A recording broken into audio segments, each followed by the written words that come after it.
Your host for the Prophecy Club, Stan Johnson. Welcome to the Prophecy Club, where we study and research Bible prophecy. Our topic tonight is the medical conspiracy. Now, before I even introduce the speaker, before we even get started, let me just say I'm not against, nor is your speaker, against the medical establishment.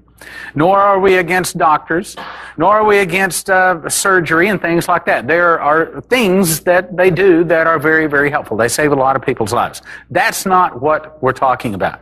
What we're talking about is evil, wherever it may be found. Be it behind a pulpit in a church, or be it behind a radio mic, or be it behind a television camera, or be it at the doctor's office. And what we're going to be discussing tonight is some evil that does exist in the American medical system. Obviously, if we're the world's richest nation, so they say, then we should be the healthiest people. And yet, we're among the sickest. As a matter of fact, at this very moment, I'm battling some kind of bronchitis that is trying to get the victory, and I say that the herbs and the vitamins are going to get the victory along with Jesus. Amen. So we're always battling something, it seems like, in America. So your speaker tonight is a nutritional herbologist. He's been studying herbs for some 30 years. He's a certified natural health professional and a doctor of naturopathy. He's going to reveal how the ruling elite stole healing and medicine from the church and set up an evil cabal, an evil medical establishment to withhold cures and to reduce the population. Oh, they certainly wouldn't do that. Well, what does the Bible say about the devil? He comes not but for to kill, to steal, and to destroy. He's going to explain the iron triangle, how the Federal Drug Administration, the drug companies, and the medical schools collude together to control your health. And he's also going to teach you how herbs can be a superfood to strengthen your immune system to make up for what is lacking in your diet. Will you help me welcome Bill Schnoebelen? Welcome, Bill. Thanks. Well, it's once again great to be here. Praise God. This is a little bit different kind of subject matter than what I usually talk about. And in a way, I'm delighted that the Lord released me to be able to talk about some of this, because it's actually a very personal subject for me. And I think if you think about it, it is for all of us, because our health is personal.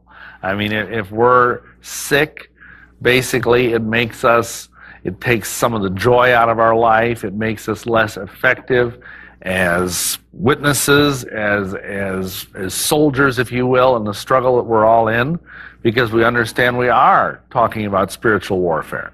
And so what the devil wants to do, as Stan says, is keep us sick, is keep us under the weather. And in my personal situation, as many of you may know, I spent many years as a witch before I was saved. And a lot of people, they think witch, they think herbs, that witches do herbs. And there's a lot of truth in that, certainly. Now, after I got saved, some Christians were telling me, well, herbs are evil and vitamins are evil, and they're part of witchcraft and you shouldn't take them anymore. And I actually had this one Pentecostal preacher pray for me to be set free from the spirit of pharmacopoeia, which is, it's the Greek word for, I don't know if it's where we get our word pharmacy. But if you look in the Old Testament, where in Exodus it says, thou shalt not suffer a witch to live. Well, in the Septuagint, which is the Greek supposed Old Testament, the word is pharmacopoeia there, or pharmakeia, which means one who deals in poisons. That's what the word actually means. So anyhow, you can tell that to your pharmacist next time you see him. So I got rid of all of this stuff that I was doing, because I was actually in reasonably good health. I was kind of a health nut, and I went to the health food store and was taking vitamins and niacin and herbs and stuff. And so and then when I got especially into full-time ministry, because our ministry is taxing. It's very demanding physically. And I started getting sick a lot. I mean, I was getting the flu, and I was getting a cold a couple times a year, and I was just generally feeling kind of draggy. And then in 1993, I got kidney stones, which was no fun.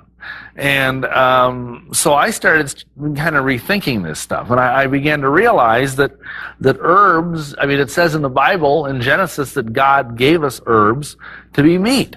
You know, that it's part of what God gave us. I mean, obviously, if the Lord made it, it says that He made everything good.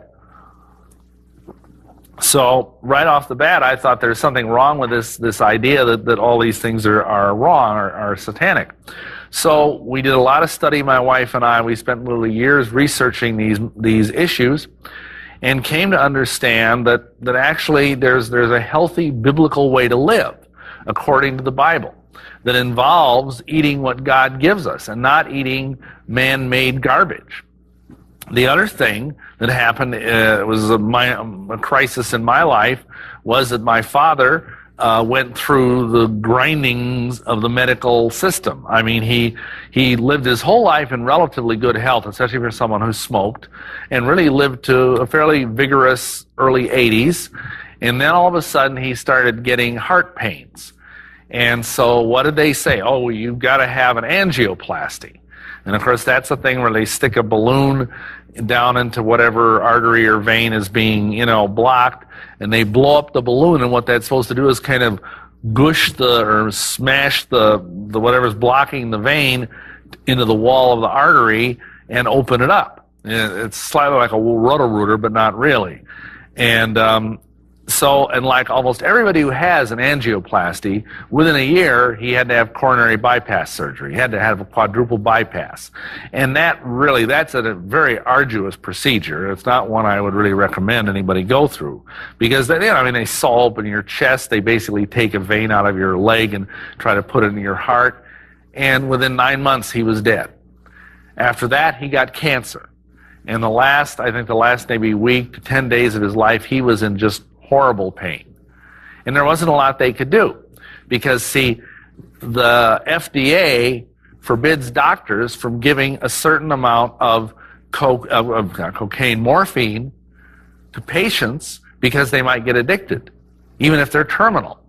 I mean, if you're going to be dead in a week, who cares if you get addicted to morphine if it's taking away your pain and allowing you to die with dignity? So I was really upset. When I saw, and it wasn't that the doctors and the nurses weren't doing their best, but they were limited by the strictures that were placed upon them by their profession, by the government, and so on. And, I told my wife, I says, I'm going to write a book and call it Medicine's Temple of Doom. And she says, no, wait a little bit on that. Don't write a book when you're angry. And so I just started researching this, and that was in 97. And really, this talk, in a way, is about a lot of that, because since I started getting back on herbs, and things like that, and living in a natural way that I believe is clearly outlined in the Bible, I have not been sick really since about 1995. I haven't had a cold, I haven't had a flu. I'm really in very good health, generally speaking. I did have a return of the kidney stones, but you see, they say once you get those once, you're going to keep getting them. So since that time, I've learned, and it's funny, I've learned how to deal with them the second time around. And if you're interested, you just take a lot of hydrangea root and gravel root, which is also known as queen of the meadow, and that softens the stones so you can, and I passed them without any pain. They didn't even tickle. So praise the Lord. Anyway, so we're going to talk tonight about the basic, the fight that's gone on since the dawn of time between two separate ways of dealing with medicine. And one of them is godly and one of them is not. So let's do a little bit of history here, if I can have your indulgence. Western medicine, almost everybody agrees, and of course there's a whole other branch of medicine from the Far East, Chinese medicine, Indian medicine, but we aren't going to get into that because it would make this all too long and complex. In the West, medicine began in Egypt. And it was interesting because it started out as fairly systematic, but it was also fairly superstitious. It fell to the priesthood. And you'll find this in many, many cultures, is that the religious people, whether Christian or not, were in charge of the healing. And that makes sense because a lot of different cultures, including the Bible, tell us that healing comes from God. So why not have the healing be in the hands of the spiritual people? Anyway, the problem is that they had all of these rules written down. And what would happen is if a doctor had a patient and he did something other than what was in the rule book to the patient, and if a patient died, they'd execute the doctor. So this kind of inhibited their ability to come up with new approaches, new ideas. It took away their creativity. And as it says there, it was very superstitious and very dogmatic. Often they would do diagnoses by, cutting up an animal and looking at the entrails or something, and then say, aha, you have this disease, or based on if the patient laid on the right side, then it was a certain kind of disease, and if they laid on the left side, it was another kind. So it wasn't real scientific. It remained for the Greeks to really take medicine and make a science out of it in the West. Their civilization, they valued learning, and they created a professional caste of physicians. And of course, the most famous of them is Hippocrates, who probably many of you have heard of because you hear about the Hippocratic Oath that doctors used to take and things like that. So Hippocrates is, even by the medical establishment, he is regarded as the father of modern medicine. And he was a very astute observer of human nature and of the nature in general. And from these observations, he was able to do a tremendous amount of good. He really revolutionized medicine, took it away from superstition, and brought it in the realms of science. And he's the one who coined the term that we're going to look at in a few minutes called vitalist. Because that's what I am. I'm a vitalist. And I'll explain what that means in a few minutes. He also came up with a primary dictum of healing. Above all, do no harm. That was the primary, rule. If you see the Hippocratic Oath, that's the number one rule in the Hippocratic Oath. Interestingly enough, now this is why they don't take the Hippocratic Oath anymore in medical school. It's also, there's a line in there about, I will give my patient no poisonous substances. And another one is I will not give any woman a substance to cause her to have an abortion. So obviously, the medical profession has gotten way off from where Hippocrates was. Now, at the same time, there was another philosopher named Democritus, and he coined the term atomist. He said that basically Hippocrates was wrong. Hippocrates was too superstitious. So the vitalists believe the body has an inner life force or soul, and that God gave it the intelligence to heal itself if it's treated right and nourished properly. And that makes a lot of sense because, for example, out in the wild, you don't see a lot of sick animals. I mean, you don't see a moose out there with a walker, because he's got arthritis. Or you don't see animals in the wild getting heart disease or cancer. And that's because they're eating what God intended them to eat. Now, you do see those things with our pets, with dogs and cats, but that's because most of those animals eat what we eat. We feed them, they sit there at the table, like that, and we feed them table scraps and so on. So, this is the idea. The word vitalist comes from the Latin word vita, which means life, and it basically means that there is a power within the body to heal itself that God gave us, and if we just get out of its way and let it do it, it will. Now, on the other hand, these atomists, the followers of Democritus, deny this. They were sort of the Sadducees of medicine. As some of you may know, the Sadducees in the Bible denied the spiritual world. They denied the resurrection. And they believe that the body can be reduced to ever tinier and tinier parts, which can be replaced or else, somehow plunged out, like we're plumbing, basically. And that's like what an angioplasty is. That's what cardiac surgery is. Okay. Now, the key word for atomists is control. They believe that nature is not good, that nature is out of control, and that we need to force it to be in control. And so, as I said, the body is like a plumbing system where the parts can be unclogged or replaced. And they will often use drastic measures like drugs or surgery to force the body to do what is wanted. Okay, now let's say you're an atomist. What would you do with a patient who had a fever? Well, you assume the body is stupid, that it's malfunctioning in some way. And so what you would do is you would give the body something like aspirin to take down the fever. Now, what about if you were a vitalist? If you were a vitalist, you would assume that if the body has a fever, it's because the body knows what it's doing. You would assume that, and as we now know today, that there is no virus, no bacteria that can live in temperatures higher than 105 degrees. And so when the body is fighting off, when the immune system kicks into high gear because there's a virus or a bacteria, you get a fever. And if you let that fever run its course, and in fact even enhance the fever by putting the person in a tub of very hot water and giving them hot yarrow tea to drink, which is a sudorific, which means it makes you sweat, you'll basically sweat the toxins out and you'll be fine in just a couple of hours. But if the atomist is allowed to do things, he will take the fever away, so then the body can't get rid of the virus and the person gets sicker, and then he says, oh, well, we'll give you antibiotics to get rid of the bacteria. Of course, the trouble is the antibiotics cause even more problems, and so then the person is even sicker. So it becomes a vicious cycle. Now, on the other hand, back to the atomists. They are not oriented much toward preventative medicine. It's really only been in the last 20 years or so that atomistic type doctors have looked at prevention. They used to just think of the symptoms. Okay, you come in, you've got a headache. They would not think, okay, why is there a headache? Or let's say you have a pain in your toe. They just give you something to take away the pain. They wouldn't worry about why it was there. And so you take away the symptoms, you've taken away the problem. And I tell people this would be a little like if you're driving a car and let's say the red lights come on your dashboard. So what you do is you reach under and you snip the wires that make the lights go on. And you keep on driving. Everything's fine, right? No more symptoms. Until all of a sudden, because you have no oil left, your engine seizes up. Not a good deal.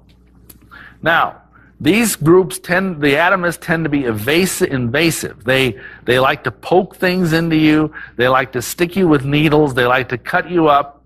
A good example would be you got swollen tonsils, tonsillitis. So naturally, what do? They cut them out. Now, here's the thing. Let's say, for example, I hit my thumb with a hammer. It's swollen and it hurts. Let's cut it off, right? You don't need this thumb. That's what they do, Or let's say, for example, you're thinking, in fact, I got to tell you this, my wife, because we were in the generation, I'm let's see, what am I, 53, where they were cutting out everybody's tonsils. And my wife even her parents got a benefit of a twofer sale. Her brother had to have his tonsils out because they were inflamed, and so they said, well, bring your other daughter in and she can have them out for free. Even though she wasn't sick, they took out her tonsils. Now we know that tonsils are an important part of the immune system. But the doctors at least didn't know that then. And so Dr. Robert Mendelsohn, who wrote a really great book, it's called How to Raise a Healthy Child in Spite of Your Pediatrician. And he said the only mistake God ever made was putting the tonsils too close to the surgeon's knife. Because you could just reach down there, down the throat, anesthetize the person and snip. $5,000, just like that. And the funny thing is that they took my wife's tonsils out because they said, well, they might get swollen someday. And that's like saying, well, I'm going to cut off my thumb because someday I might hit it with a hammer. I'll never hit that thumb with a hammer if I take it off, right? So, and of course they do things like they give you aspirin if you have headache pain, and then they do various forms of cardiac surgery, right up including the rather drastic thing of taking your heart out and putting some other poor sucker's heart in. I always thought that was kind of unfair because it costs like $50,000. They get the heart for free. You're a heart donor. You don't, like your family doesn't get 20 grand because you give them a heart. That would be unethical. And so they take the heart and put it into you, and then they charge 50 grand or something. So anyhow, now there is a good, and I don't want to sound like like Stan said, I love doctors. I think doctors are some of the most wonderful people because they've gone to a great deal of expense and effort to learn their craft. It's not their fault that the people that are teaching them aren't telling them the whole story.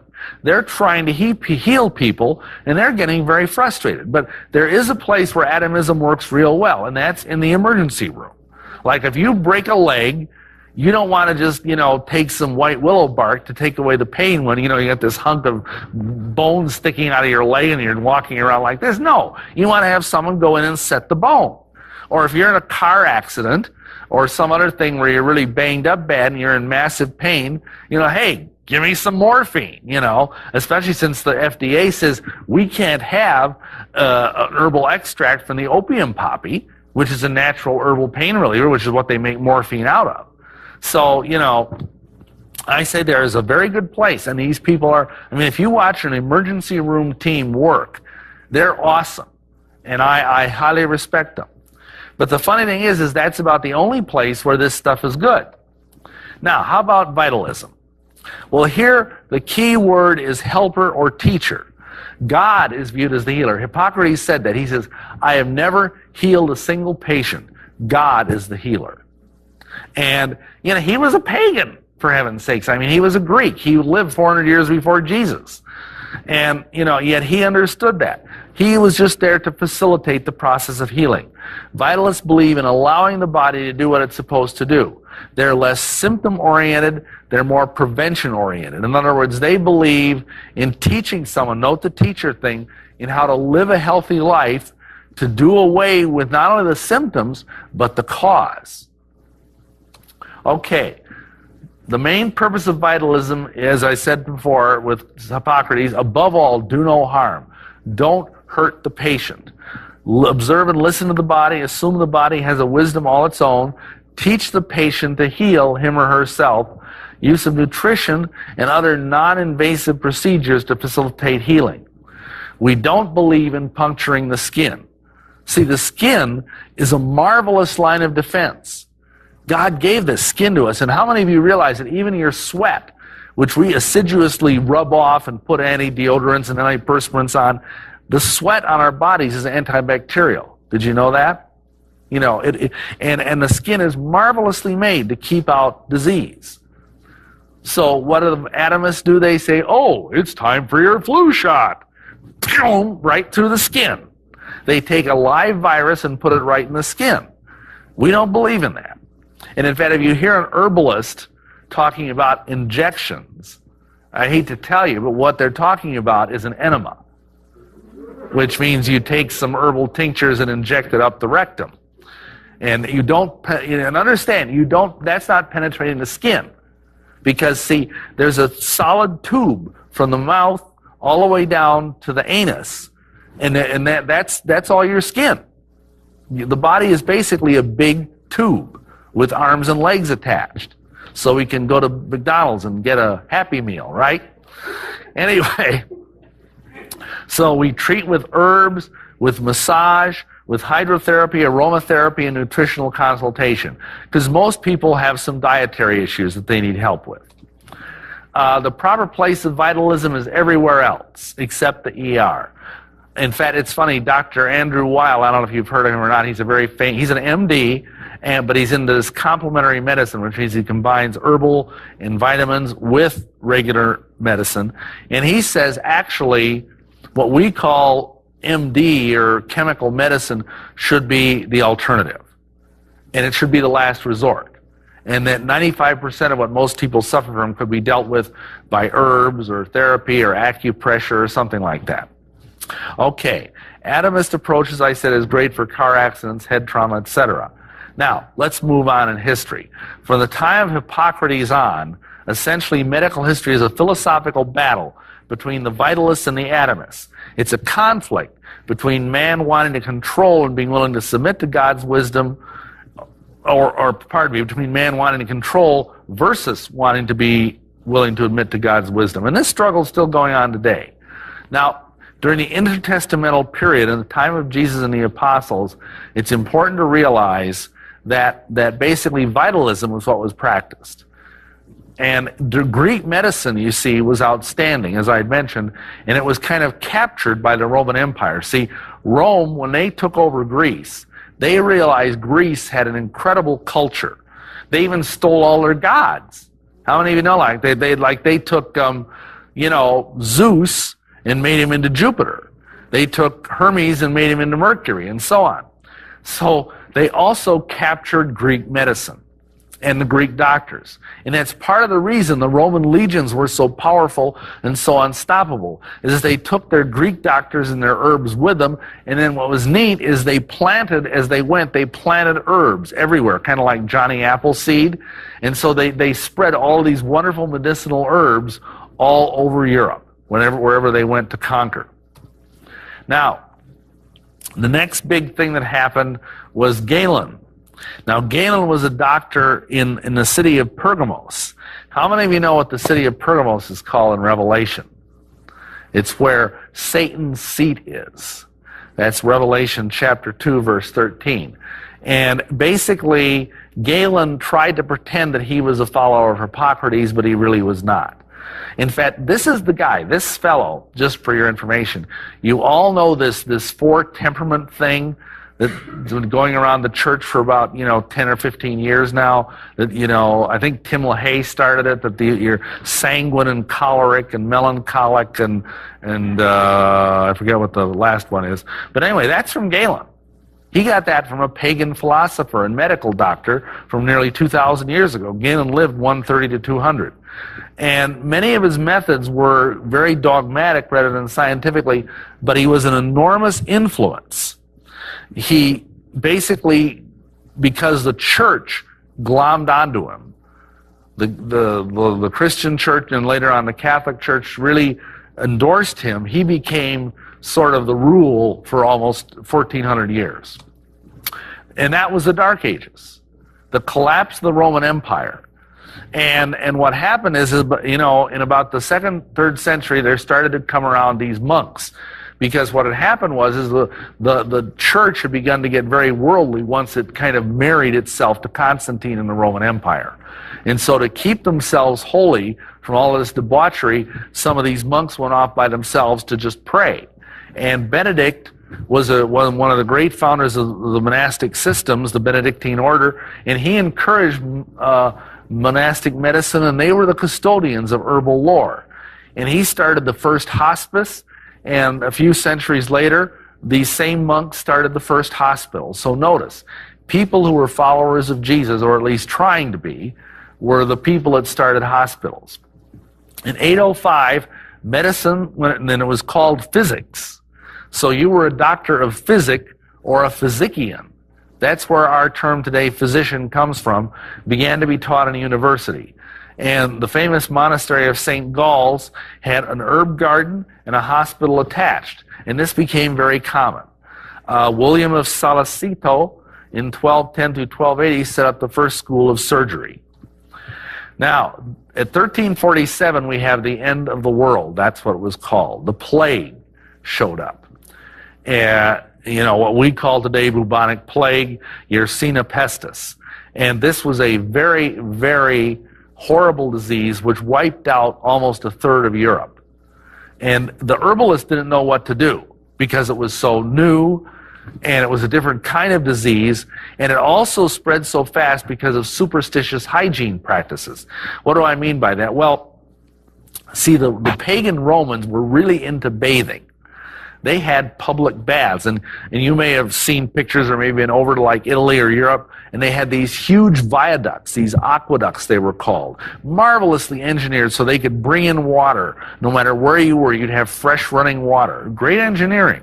And so they would have all these baths where they would bathe, and it was like a social thing because they'd bathe in the nude with both sexes, and so it was, and when the Christians saw this, they thought this was a little bizarre, and so they backed away from that, and they got the idea, somebody, I think it was Augustine, who was an early, Catholic writer, got the idea that it was evil to bathe. You didn't want to bathe any more than you absolutely had to. And so, the more holy you were, the less you bathed. And in fact, the famous saint, Thomas of Canterbury, when he was killed in the cathedral that is now Canterbury Cathedral, and they took his body to prepare it for burial. They had to chip his clothes off with a mallet and chisel because he had not bathed in like 20 years.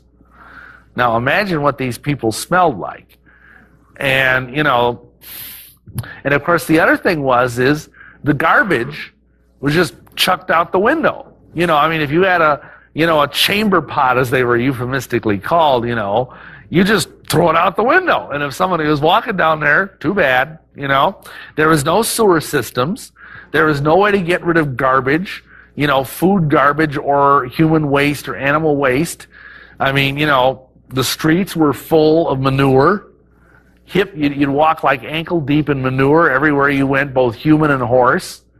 And in this kind of a thing, this really spread. The plague really spread. Now, along came a gentleman who did much good, but also much damage. This is the founder of modern medicine. His name is Paracelsus. His real name, you ready for this, is Theophrastus Bombastus von Hohenheim. For reasons that are obvious, he changed his name to Paracelsus. And he was an occultist. He was an alchemist. He was brilliant. He was a genius. But he's the guy who popularized the idea of using poison to treat medicine, to treat diseases. And that was the beginning of modern pharmaceuticals. He used a lot of mercury. In fact, the story is told. In fact, Stan was asking me about this today in interviews. How did this kind of new medicine with mercury get so popular? Well, what happened is the Pope. I need to back up a step. A new disease, again, came over from the New World that no one had ever seen before. We today call it syphilis. And it was ravaging Europe because, again, bad sanitation. They had no idea what was going on. The Pope got syphilis. Gee, I wonder how that happened. He probably got it from toilet seat. But anyway, so he called in his herbal healers. They couldn't deal with it because it was new. They had to go back and kind of rethink things. So what happened? He heard about Paracelsus, as this guy was famous. He came in on his mercury, gave the Pope mercury, and the idea is you give something to a patient, and if it doesn't kill the patient before it kills the disease, you're a success. That's how it works. And that's how chemotherapy works. Today, it's the same idea. You basically put mustard gas, because that's what chemotherapy is, it's mustard gas, into a person, and their hair falls out and they feel horrible, and you just hope they kill the cancer before they kill the patient. So, he used quicksilver and healed the Pope. Quicksilver being the old-fashioned name for mercury. And so the Pope said, okay, daba, daba, daba, I bless you, and you are good, and these evil herb people that tried to kill me, they're bad. And so he declared that all herbalists should be burned at the stake as witches. And he endorsed the people that use mercury. Now, it's interesting, because following Paracelsus, there was an extensive use of mercury and other disgusting things. They'd use insect parts and bug parts, and they'd also use leeches to drain people. A lot of you probably heard of this, because this was going on right up until the end of the 19th century. They would put leeches on you, or they would cut you and let the blood come out, and this was a way they would heal people. And sometimes it worked. A lot of times it didn't. But the funny thing is that the herbal doctors called these other medical people quicks or quacks, and that's where the term came from. But now the medical establishments has flipped that around, and now we're the quacks, even though they're the ones that are using toxic medicine. Now, how many of you realize that George Washington, the father of our country, is the most famous casualty of allopathic medicine, of this chemical medicine? He caught a cold or flu while riding out in the rain, and the doctors came, and first of all, they bled him, put leeches on him. That didn't help. He felt worse. So then they bled him without the leeches. They just cut him and let him bleed into a bucket. And then that didn't work, so he was given mercury plasters. And he felt even worse, and so finally they gave him mercury in internal doses. And of course, I hope all of you know mercury is poisonous. And it killed him. He was basically doctored to death. And he wasn't the last. Now, I've used the word allopathy, and I deliberately didn't really define it, because it doesn't make sense to define it until there's an opposite to define it with. There was another form of healing that came along around the beginning of the 19th century called homeopathy. Now, homo is like a word that means like. For example, homosexuals are attracted to the same sex. and homogenized milk is all whipped up so it's all the same. Well, homeopathy is the idea of like cures like. So, for example, if you have a fever, you would be given a tincture that contained a eeny-weeny minute part of an herb that causes fever. Now, isn't that interesting? Now, a lot of people don't realize this, but there are many, many thousands of homeopaths today. In fact, it's the dominant form of medicine in England. Additionally, there is one homeopathic remedy that's still part of modern medical practice, even with the AMA. It's nitroglycerin. You know, those of you, if any of you know someone who has a heart condition, angina, or chronic heart failure, they're often given these little tiny white pills that are made out of nitroglycerin. Now you think, nitroglycerin, doesn't it blow up, you know? And what they're told is if you get angina, if you get chest pain, put one or two of these little pills under your tongue. And that's exactly how homeopathic remedies are taken. There's minute amounts of nitro in those pills, and it does work. Interesting. I'm personally not a homeopath. I know how it works, but I don't really get into it that much. And Hahnemann is the guy who started calling these other doctors allopaths, because allo means different. So they do the opposite thing. If you have a fever, as I've said before, they give you something to take down the fever. Now, by 1825 in this country, allopaths, in other words, the chemical medical type doctors, were the dominant form of doctors. But the homeopaths and the herbalists were gaining fast. This is because their treatments were not expensive, nor were they so repugnant. I mean, would you want leeches put on your body? You know, would you want mercury plasters put on your head? No, no. They also worked. Golly gee willikers. Even the press was opposed to these MDs. This is what some of the newspapers said about this controversy. Quote, "To many people, the interests of the medical profession as a whole were opposed to the best interests of society." Another article condemned the, quote, "rigidly anti-innovative attitude which the old school doctors have so consistently maintained for centuries." Now, in the middle of this, along came a fellow named Samuel Thompson. And he's a very famous and very popular, very iconoclastic individual who was a herbal healer. And he basically, his philosophy was very simple. If someone came to him and they were sick, the term he used is he would puke them. He would make them throw up. He would give them lobelia, which is an herb that's a wonderful herb. But if you give someone a lot of it, it's an emetic. It makes them throw up. And the interesting thing about lobelia is if you give just a tiny dose to someone who's nauseous, it'll make them stop throwing up because it's a nervine herb. But he would make them throw up all the bad stuff, and then he would warm them up with cayenne pepper. And 9 times out of 10, it would work. It would work really good because that's usually what's going on with your body. Your body is trying to get rid of toxins, either through diarrhea or dysentery or nausea or the sweats or whatever, and this just aided the process. And then the cayenne would strengthen the person and give the person energy. The common people loved him, but the doctors fought him. And one time he made the mistake of going to New York City, and while he was practicing there, he was accused of murdering a patient. And it was false because the patient showed up at his trial to testify on his behalf. He wasn't even dead, you know, but he still got thrown in prison. So he actually became, and it's funny to say this, he became the first multi-level marketer. He figured out that if he practiced medicine, he could get in trouble because he wasn't a doctor. So instead, he made patent medicines and sold them to people who sold them to people who sold them to people, you know, just like Amway or Shackley or whatever. And he made a lot of money doing this, and he really started getting the doctors on the run.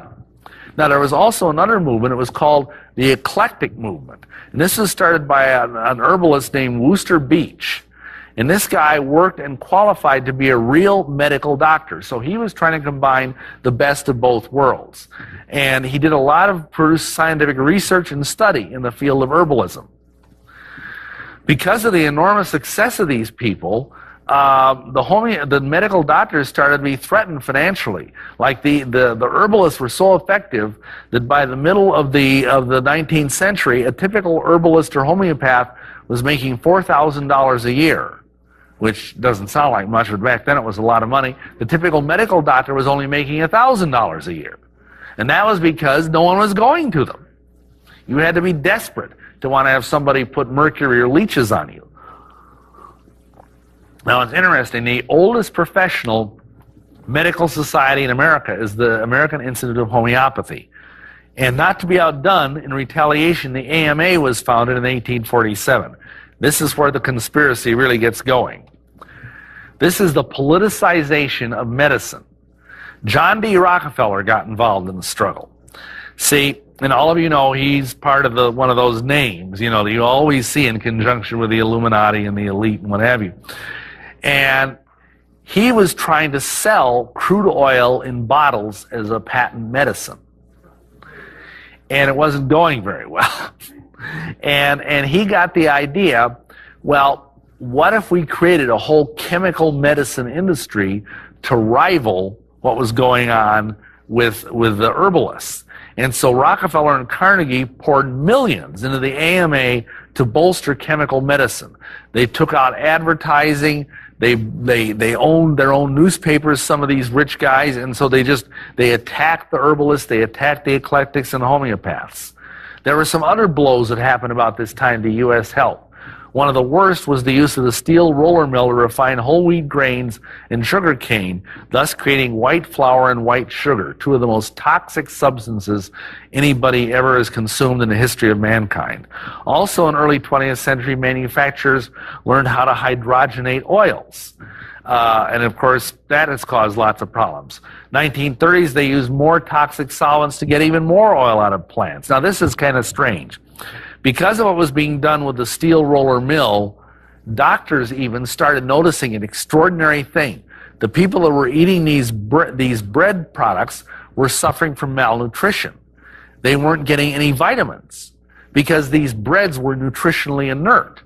In fact, you can put some white flour on a shelf and those bugs won't eat it because they know better.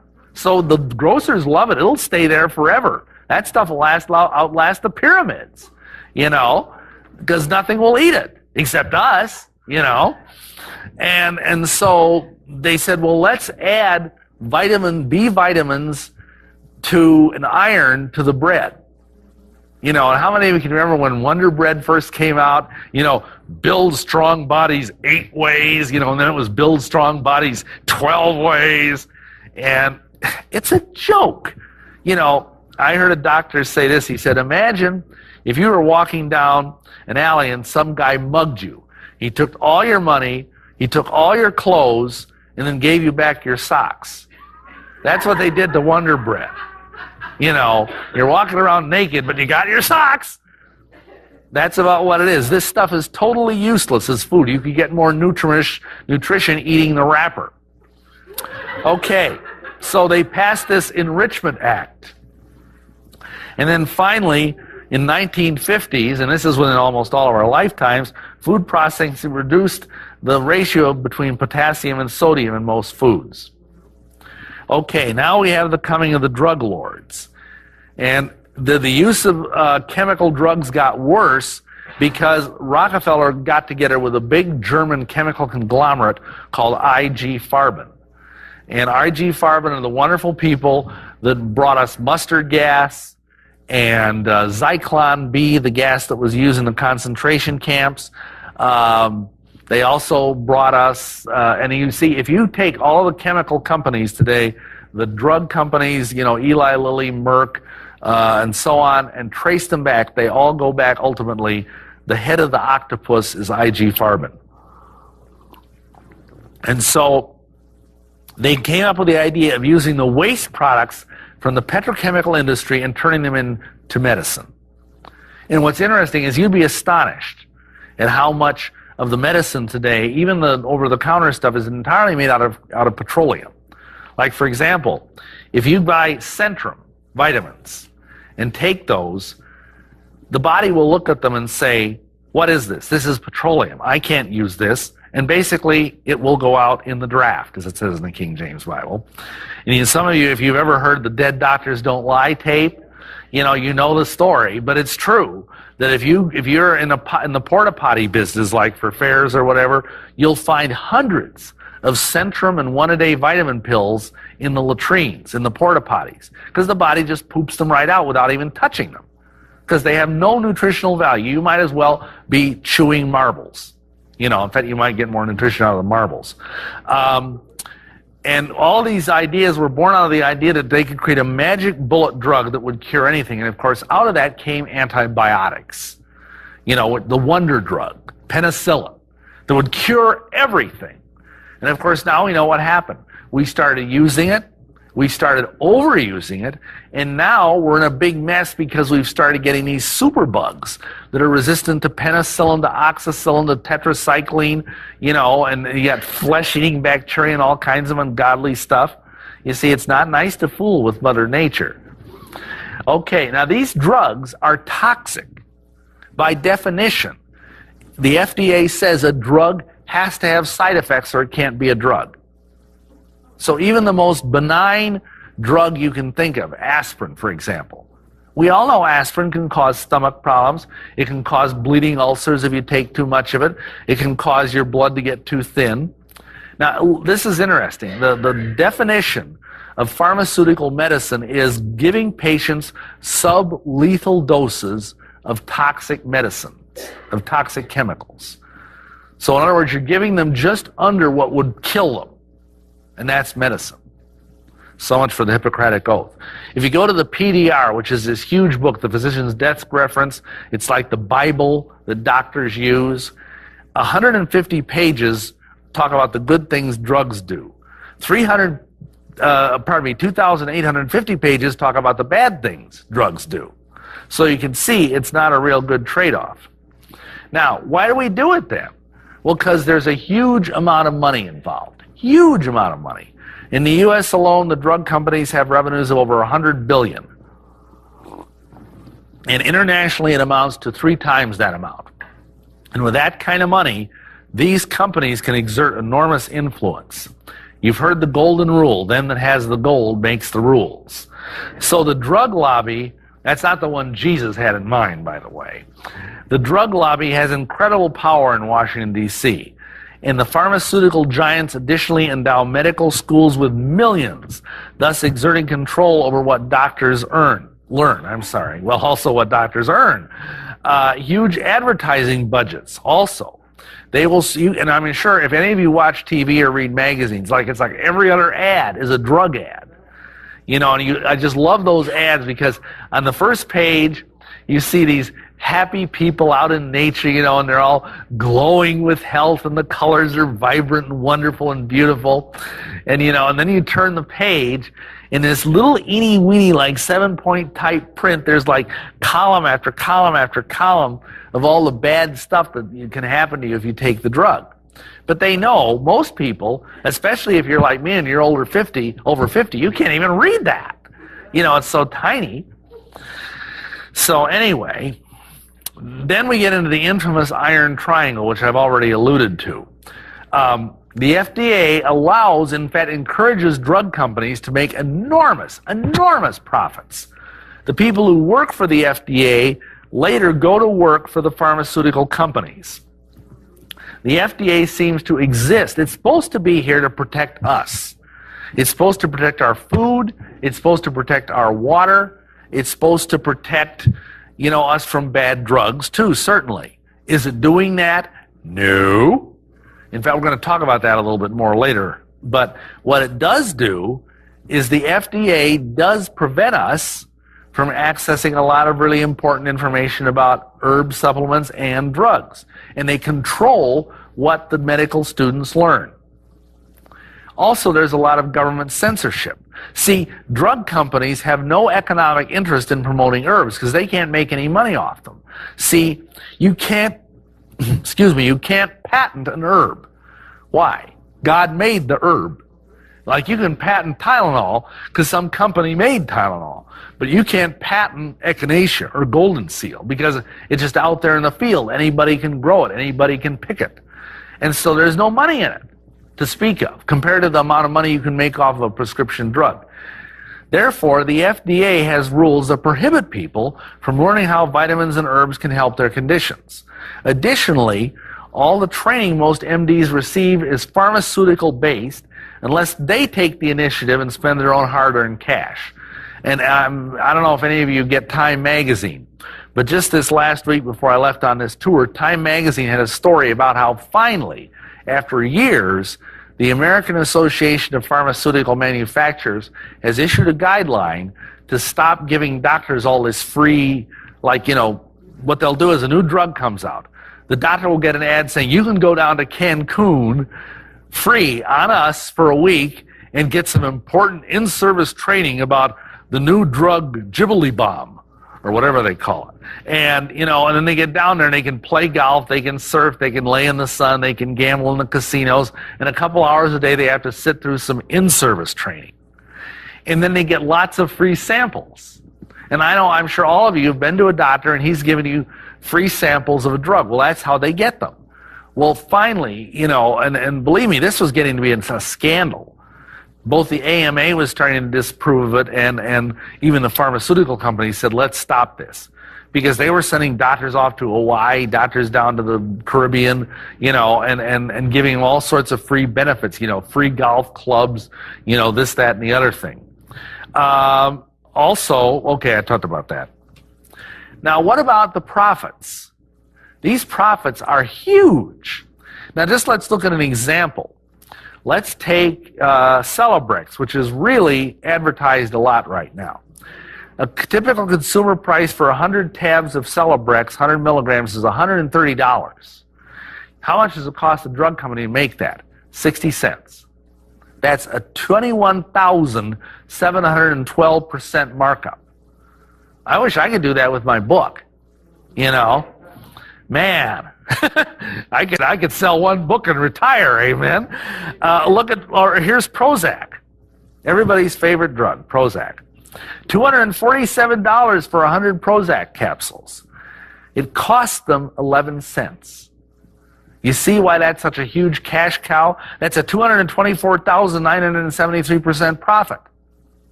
And then there's the ever popular Xanax, which is a highly addictive drug, by the way. Costs $136. It actually cost the drug company a little over 2 cents. So that's a 569,958% profit. And, can you justify that? What will the drug companies say? They'll say, well, we have our research and development costs. It costs us a lot of money. It costs us millions and millions of dollars to bring one of these drugs to market. Now, there is some truth in that, yes. But there's other issues here. The FDA artificially keeps prices high. If you look at this chart, you'll see, first of all, quantity, the name of the drug, quantity and potency. Then the purple is the U.S. price. The green is the European price. The pink is the Canadian price.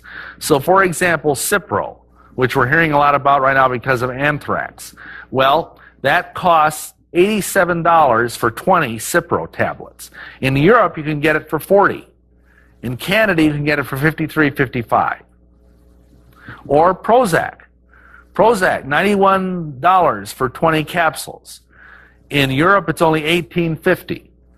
And in Canada, it's $20.91. You could just drive, 800 miles north or whatever it is, and, but that's illegal. The FDA, if they catch you crossing the border with your Prozac, you'll get busted for illegal drugs, even though it's the same drug. And if you try and go on, there's all sorts of websites you can go to where you can buy drugs over in Europe. You have a prescription, it's a perfectly legitimate prescription, you give them the number and they'll sell you the same drug at like half the price. But if the FDA catches it going through the border, why aren't these guys watching for terrorists, Anyhow, if they catch it, they confiscate it and you're out your money. And plus, the FDA has put pressure on these other countries to shut down these operations. Just like, we put the squeeze on Colombia to shut down the cocaine thing. And they refuse to let foreign drugs in the United States. And here's the hypocrisy. The FDA has told Congress that the drugs over in Europe are inferior to the drugs we make here in America. What they don't tell you is the raw materials that the U.S. drug companies use to make the drugs here come from Europe. So it's a bunch of hypocrisy. Drug companies patent drugs and then charge very high prices. But the problem is that now they say, oh, it's research and development costs. What they don't tell you is that most of the research and development is done at our expense at the National Institute of Health. Think about that. You know, here's a taxpayer-funded, awesome laboratory. I mean, this is like the state-of-the-art world laboratory for doing biochemical research in medicine. And our tax dollars are paying for it. Then when they come close to discovering some wonderful drug, the drug company snaps it up and patents it. And then turns around and we pay for it twice if we buy the drug. Additionally, not many new drugs that come on the market are really new. They're just tiny variations on old drugs. Why do they do that? Well, like, for example, let's take Prozac. You saw the kind of money Prozac is making. Well, the patent on Prozac is running out. There's not much they can do about that except, you know, try and bribe the generic companies, which they sometimes do, to not make generics. So what they do is they make Prozac Jr., or they make Son of Prozac, or they make Luvox, or they make Buspar, or whatever. You know, and these are just drugs that are just eeny-weeny tweaks in the original formula, so it doesn't take that much R&D to bring those things to market. Now, the Bible tells us we should count the cost and things. Many drugs are quite effective, and like I've said, I mean, like when I had kidney stones and they were kicking up and I had back, you know, kidney pain in my back, I went to the hospital and I says, hey, give me drugs, man. You know, that was okay. But they do carry a price beyond the dollars. Because they are toxic, many drugs attack the very body systems they're supposed to help. And I'm going to give you an example. I wish I had time for more than one. Cardiac disease is the #1 killer in America. These are the common drugs that are given to people for cardiac disease. ACE inhibitors are prescribed. They cause zinc deficiency. Zinc is absolutely essential for muscle function and also for what are called sphincters or valves to work properly. Gee, does your heart have some valves in it? Yeah, it does. Beta blockers deplete coenzyme Q10 and melatonin. Now, some of you might not know what CoQ10 is, but it's a coenzyme, which actually means it's a vitamin, but not really. And it's very helpful to the heart because what it does is it energizes the mitochondria of your cell, which is the energy factory within each and every cell of your body, to give the muscles energy to work. Now, of course, the heart is the one muscle that, you know, beats all the time. It never rests. You can be fast asleep and your heart's still lub-dubbing away, you know, lub-dub, lub-dub. So it needs CoQ10 desperately. In fact, if any of you in here don't know this, if you have heart problems, you should be taking CoQ10, at least 100 milligrams a day. It's a little expensive, but believe me, it's worth its weight in gold. Calcium channel blockers deplete potassium. And remember what I said before about the fact that since the changes in diet in the turn of the century, Americans are getting far too much sodium and their potassium-sodium balance is out of whack? Well, if you deplete potassium, it makes the energy pump that's in every cell of your body work that much less efficiently. And that means your heart is going to work less efficiency. Digoxin, which is a major heart stimulant, depletes calcium, magnesium, phosphorus, and vitamin B1. Hydralazine, another key drug, depletes CoQ10 and vitamin B6. You absolutely have to have vitamin B6 for your heart to work. So the very drugs that are supposed to be helping you are actually, and it's like basically what happens is once you get on these things, unless you take these supplements to help your body out, and then take more than normal, in fact, you're going to be on those things the rest of your life, and probably in ever-increasing doses. And of course, that's what the medical, or at least the pharmaceutical companies want. They want you hooked on these things. Now, we talk about the drug war and everything. Believe it or not, far more people die every year from prescription drugs than die from illegal drugs. I mean, you can take all the people that die of heroin overdose or meth or ecstasy. We're hearing a lot about kids dying. And I'm not diminishing the tragedy of kids or adults that die from illegal drugs. What I'm saying is it's nothing compared to the people that die from killer drugs. And see, here's the difference, okay? If you are an adult or a young person and you're dumb enough to get into heroin or meth or ecstasy, you know it's dangerous. You've been told by your parents and your teachers and the DARE program or whatever the heck, that it's dangerous. You figure, well, I'm a kid, I'm going to live forever, so I'm going to take this anyway. Ha, ha, ha. What do you know? Well, on the other hand, these prescription drugs, we're told they're safe. We aren't told that they have these, well, we're told they have side effects, but they're kind of minimized. Now, Lancet magazine is like the official journal of the British Medical Society. It indicated the number of deaths from prescription drugs tripled between 83 and 93. Now, JAMA, that's the Journal of the American Medical Association, showed that 106,000 hospitalized patients. That's not the people that are dying at home in their bed. These are hospitalized patients die annually from drugs. 2.2 million suffer serious complications. And again, these are from prescription drugs. Drug reactions are the fourth leading cause of death in America. Think of that. They're right behind, heart disease, cancer, and AIDS. This is a statement by a guy from Harvard Medical School. Medicine is now a high-risk industry like aviation, but the chance of dying in an airplane accident is 1 in 2 million, while the chance of dying from a medical accident is 1 in 200. Think of that. You look at a big hospital, probably like one you might have in Kansas City, 200 people probably go in and out of that place every day. One of them probably will die, and not just from old age. I already said this, but pharmaceutical drugs kill far more people than illegal street drugs. Now think of this. Drug deaths are the daily equivalent of a jumbo jet crashing and killing every single one of its passengers every day of the year. 290.4 people. Now imagine this. Let's say you're Boeing and you're making jets. And every day, a Boeing jet crashes. Just... You think there'd be an outcry? You think the press and the government would be all over Boeing like a cheap suit? Of course they would. But where's the outcry? Why isn't 2020 and 60 Minutes and all the rest doing big exposés on this horrible thing? We're all stunned because 3,000 people were killed in the World Trade Center incident. But heck, that's just 10 days of what goes on in taking drugs in America. I'll tell you where the outcry is. These news agencies, ABC, CBS, NBC, and so on, are getting millions and millions of dollars from the drug industry, and they aren't going to say much. There's a problem of bias as well. The FDA is very, very slow to react to drug problems. And we're going to talk about that more in a couple of minutes. But it's really kind of a scandal. They won't do anything. I mean, it's like, half the country has to be dead before they'll take a drug off the market. Also, there's evidence of FDA preference for drug treatments over other methods that work better.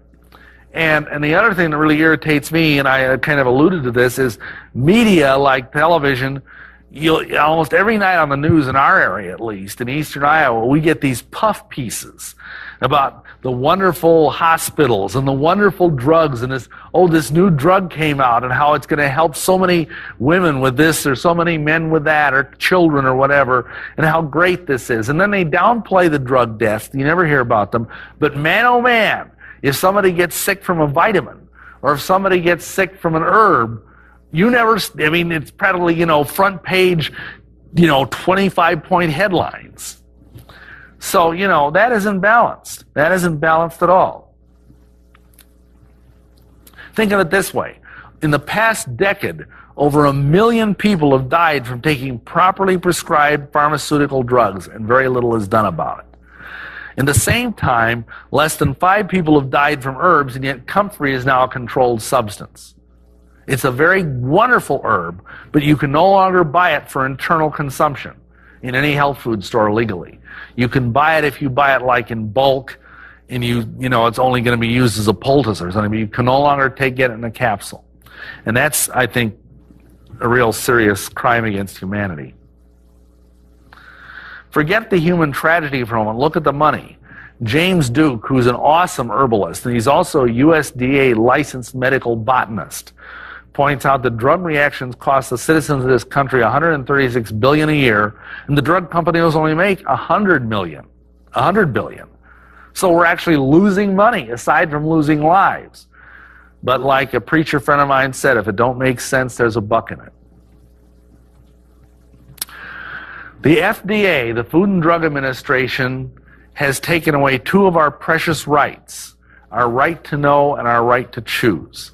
What do I mean by that? Well, it takes away our right to choose what, like, for example, there's a drug, a prescription drug called Hydergine. Some of you may have heard of it. It's perfectly safe. It's excellent for the brain, especially when you start getting to be my age, but even younger. It has been shown over and over again to really help cognitive ability. And yet, doctors are forbidden to prescribe it for anybody except someone with Parkinson's disease. They can't do it. And this has been around for decades. It's one of the safest drugs around. That's just one sample of that. And of course, our right to know. Well, we're going to talk about that in a moment.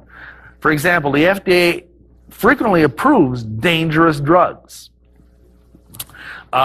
One good example, it's not a drug exactly, is aspartame or NutraSweet, which the FDA rushed through, and that stuff's a nerve toxin, for heaven's sake.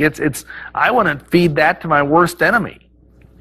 And yet it's in all these diet drinks, Additionally, the FDA approves chemotherapy drugs that routinely kill. Also, there's a class of drugs that are called NSAIDs. That stands for non-steroidal anti-inflammatory drugs. Acetaminophen or Tylenol would be the best known example. People have died from that drug, even over the counter. People who drink moderate amounts of alcohol and take Tylenol can die from moderate doses of it. It causes serious liver damage. 7,000 people a year die from NSAIDs, and yet it's still on the market. There's 161 cases, according to one study, documented of death from people who took 8 to 10 extra-strength Tylenol daily. Think of that. And yet they don't do anything about it. Xanax. FDA failed to order adequate testing. It never went beyond 8 weeks of clinical trials. It takes longer than that for someone to get addicted to it. Now they found out that Xanax is even more addictive than Valium. If you get off the drug, there's depression, there's seizures and suicide. The drug is harder to kick than heroin. 8,000 ER visits a year are attributed to Xanax due to interaction between Xanax and other drugs. In 1976 through 1985, the GAO did a study and found that 61% of the drugs approved by the FDA had serious adverse reactions that caused the drugs to either be recalled or seriously relabeled. 102 of these drugs were found to have serious enough side effects to warrant withdrawal. Adverse drug reactions put 243,000 older Americans in the hospital and caused dizziness or fainting spells among thousands of others. Approximately 163,000 older adults suffered drug-induced memory loss or impaired thinking, and another 61,000 suffer Parkinson-like symptoms, where you get the tremors and everything. Another 32,000 older Americans suffer hip fractures based on drug-induced falls. And of course, if you're elderly and you fall and break your hip, it's like, a lot of times that's kind of like the beginning of the end, because it just seems to be hard to come back from something like that. Secondly, the FDA suppresses important information about life-saving substances and herbs.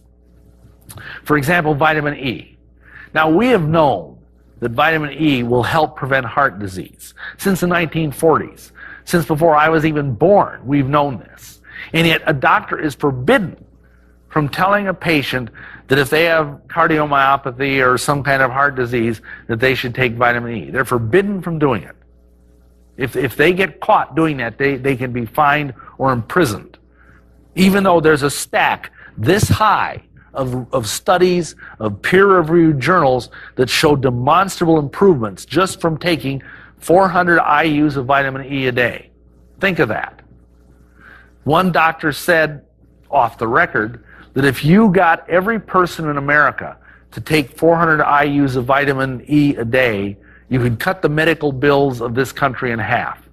Just like that.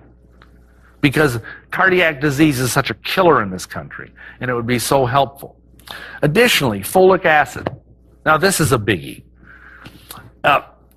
For years, the FDA forbade vitamin companies from telling pregnant women and women of childbearing age they needed folic acid in their diet. And as a result, 13,000 children were born crippled with horrible diseases like spina bifida and other diseases that are really, really very, very, you wouldn't want to wish that on an innocent child. And they wouldn't do it. They would not allow it. It's only been really in the last, and I remember walking through an airport a couple of years ago, speaking somewhere, and seeing some ad about some model or someone who's, standing there looking all cute and sexy, and she says, even though so-and-so isn't pregnant, she's still taking her folic acid. And I thought, well, gee, finally. I knew about this stuff 30 years ago. But you see, most women, and most men for that matter in America, don't have time to read these journals. They don't have time to do all that. They're lucky if they can read a multivitamin bottle.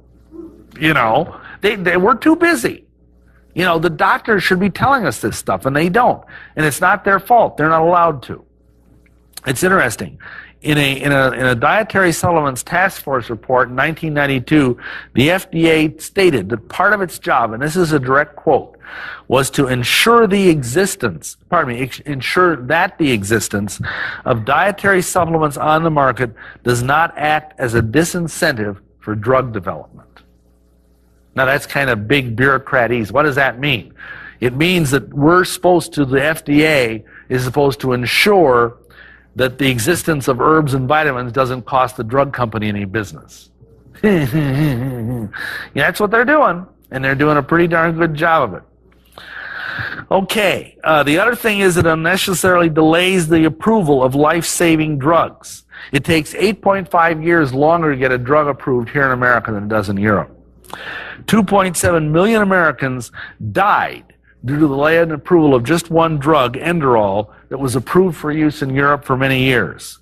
And of course, we've already seen how much more all this protection costs us, how much more we pay for drugs than our European counterparts. Now, the other thing is, what does the FDA do about protecting us from contaminants? The official position, you'll be thrilled to know this, the official position of the FDA is that our drinking water out of the tap is perfectly safe. Absolutely safe. This in spite of the fact that there's been a 50% increase in bladder and rectal cancer among those who drink tap water. In the 1930s, the FDA said it was fraudulent to claim that purified bottled water was more healthy than tap water. It spent 22 years litigating against a company that made that claim and ultimately beat them off the market. Is the FDA protecting us to death? For example, the FDA routinely blocks life-saving devices. And I don't have time to go into all of them, but there's many of them that are kept off the market, like defibrillators, like things women can use at home to more readily detect breast cancer and stuff like that, and they keep them off the market for whatever dumb reason. And, also the FDA kills more people than it saves if you look at the numbers. Pesticides and herbicides in modern food production and agriculture are causing much higher rates in cancer. Realize that 60 to 65% of all produce has pesticides in it. Many foods have unsafe levels, especially if you're feeding them to a child. Private labs have tested the same produce the FDA tests, and they find 6 times more pesticides than the FDA does. The FDA isn't doing its job. Meat packing plants. Once every 10 years, an FDA inspector visits a meatpacking plant. You think that does any good? Heck no. I mean, that's why we're getting E. coli in our hamburger. The FDA checks only 1% of imported produce. For 12 years, the FDA failed to protect us against contaminated orange juice. So not only is it doing stuff it's not supposed to do, it's not doing the stuff it's supposed to do. And yet you'd think, what's going on here? Is there a conspiracy? Well, here's the interesting thing. Is there a revolving door between the FDA and the pharmaceutical industry? How many FDA bureaucrats used to work for drug companies or vice versa? In addition to the military-industrial complex that President Eisenhower warned us of, is there a medical-industrial complex? Is this why the U.S. is among the sickest nations on earth? Listen to this. A recent USA Today article, this is from 9/25/2000, reported that more than half the experts hired by the government to determine the safety and effectiveness of medicine have financial relationships with drug companies. The USA Today found that 54% of the time they have a direct financial interest in the drug or topic they're supposed to evaluate. The federal law prohibits this. It's not supposed to be happening, but just since 1998 through 2000, the FDA has waived the restriction 800 times. 800 times in 2 years. For example, 8 out of 10 of the members who evaluate the drug Aggrastat made by Merck had conflicts of interest. 80%. These figures underestimate the problem because only 52% of those contacted for the survey responded. Finally, according to JAMA, Journal of the American Medical Association 26/2002, 87% of experts on the committees have ties to the drug industry. Think of that. So, we've presented the problem, now we need to talk about what the solution is. What does the Bible say about this vital issue? Because God is concerned about our health. And I'm sure many of you know this passage, but if you go to the 3rd epistle of John, 2nd verse, he says, "Beloved, I wish above all things that thou mayest prosper and be in health, even as thy soul prospereth." So God wants us spiritually healthy, certainly, but he also wants us physically healthy. Remember, this body is his temple. He doesn't want it full of toxic junk. He doesn't want it all run down. And, you look at the great men of God in the Bible. It says Moses got up to, I think, 125 years old, and it said his strength didn't fail, and his vital force was still with him. That's because he was a vitalist. Not only that, we know people in the old days lived to be 800 or 900 years before the flood. There's a reason for that, and we're going to look at that. First of all, we need to explain a principle of Bible hermeneutics. That's just a big word. It means how do we interpret the Bible correctly. There's an important Bible tool called the law of first mention. And let's look at healing. The first mention of healing indicates that it comes from God. Genesis 20:17 says, "Abraham prayed unto God, and God healed Abimelech and his wife and his maidservants, and they bear children." Now, most people would agree, most Christians of whatever denomination would agree that yes, healing comes from God. And we believe the Bible teaches God heals miraculously in response to the faithful prayers of his people. We also want to make clear that even though we believe God heals, we also believe there's nothing wrong with going to doctors if you're sick. And please, again, don't misunderstand that I'm not saying that it's bad to go to doctors or it's evil or doctors are evil. Most doctors are fine men and women. We don't believe God forbids the use of doctors. We just think that there are other ways you can go first, and if those don't happen to work, then go to a doctor. And the first thing I would always say is pray.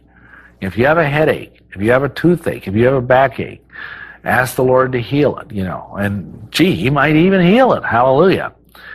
Now, in the light of the above statement about, God healing, it's evident, I believe, that the vitalist approach is much closer to the Bible, both philosophically and historically. By definition, vitalists believe that God, however they might conceive him, is foremost in healing. Because, again, obviously Hippocrates was not a Christian, he was a pagan. But he still gave God the credit for healing. However, here's the problem.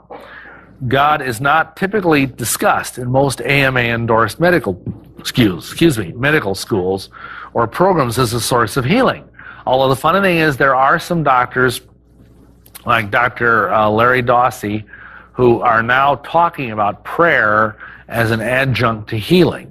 But unfortunately, most of the people, and there's nurses that do this, there's a whole movement called therapeutic touch and stuff like that, but it's all kind of new agey foo-foo stuff, and you need to be careful with it. But at least they're starting to talk about this stuff, at least. Now, again, this is not to say that individual MDs might not have great faith in the Lord. I know many fine Christian doctors and many fine Christian nurses and, other health practitioners. So, nothing against any of that. It's just that what I'm saying is there's a general bias in both medicine and psychiatry against spirituality, and especially against Christian spirituality. Now, what about physicians? When we're looking at what the Bible says, we've already noted how this word got started. You were called a doctor of physic, and it came up during the early Middle Ages. The first mention of physicians in the Bible bears out medical history, which is no surprise. The Bible is always right, that they are Egyptian. In Genesis 50, verse 2, this is the first time the word is used. It says, "And Joseph commanded his servants, the physicians, to embalm his father, and the physicians embalmed Israel." Now, isn't that interesting? The first time the word physicians are used, it is in regards to death and the use of toxic embalming chemicals, because most of us know that, the kind of stuff they embalm people with, you wouldn't want to drink it. Okay. Almost all references to physicians in the Bible are negative, and there you see some of them listed. Interestingly, in Luke 5:31, Jesus underscored the symptom-oriented approach of physicians. He said, "They that are whole need not a physician, but they that are sick." Now, a vitalist would teach that those who are whole need a good herbalist to help them stay whole. Okay. Another interesting thing just to mention briefly, have any of you heard of the Barefoot Doctor's Manual? I'd be surprised if you had. It's a fascinating book. It's about this thick, and it is the official manual of Chinese medical doctors. And they have an interesting approach over there, which I think we need to copy over here. First of all, they still do house calls. Second of all, they have a policy over there. The way it works is you pay the doctor a small fee every week until you get sick, because it's his job to keep you healthy. And then when you get sick, you stop paying him until you get well. Now, can you imagine what that would do to our medical system over here? Say if you paid think of what we pay for health insurance. The costs are outlandish. If we were to pay our doctors, say, $5 a week just to keep us healthy. And then when you got sick, they'd have to really sweat, to get us going again, But now it's almost, I hate to say it, but it's almost their financial incentive to get us sick and then keep us sick. Not that they would do that deliberately, I would hope. But anyway, the only positive reference to physician would be Jeremiah 8:22, which also contains a reference to the balm of Gilead, which is a healing oil, Matthew 9:12, and Mark 2:17. Of course, there's also Luke, the beloved physician, who's mentioned in Colossians 4:14. Paul talks about him as being with him. And you got to realize, though, Luke would have been trained in the Hippocratic form of vitalistic medicine. He would not have been giving Paul shots and chemotherapy and stuff like that. Okay, now, we need to understand where all this comes in terms of what the devil's trying to do. Because, as Stan said at the beginning, the devil is here to steal, kill, and destroy.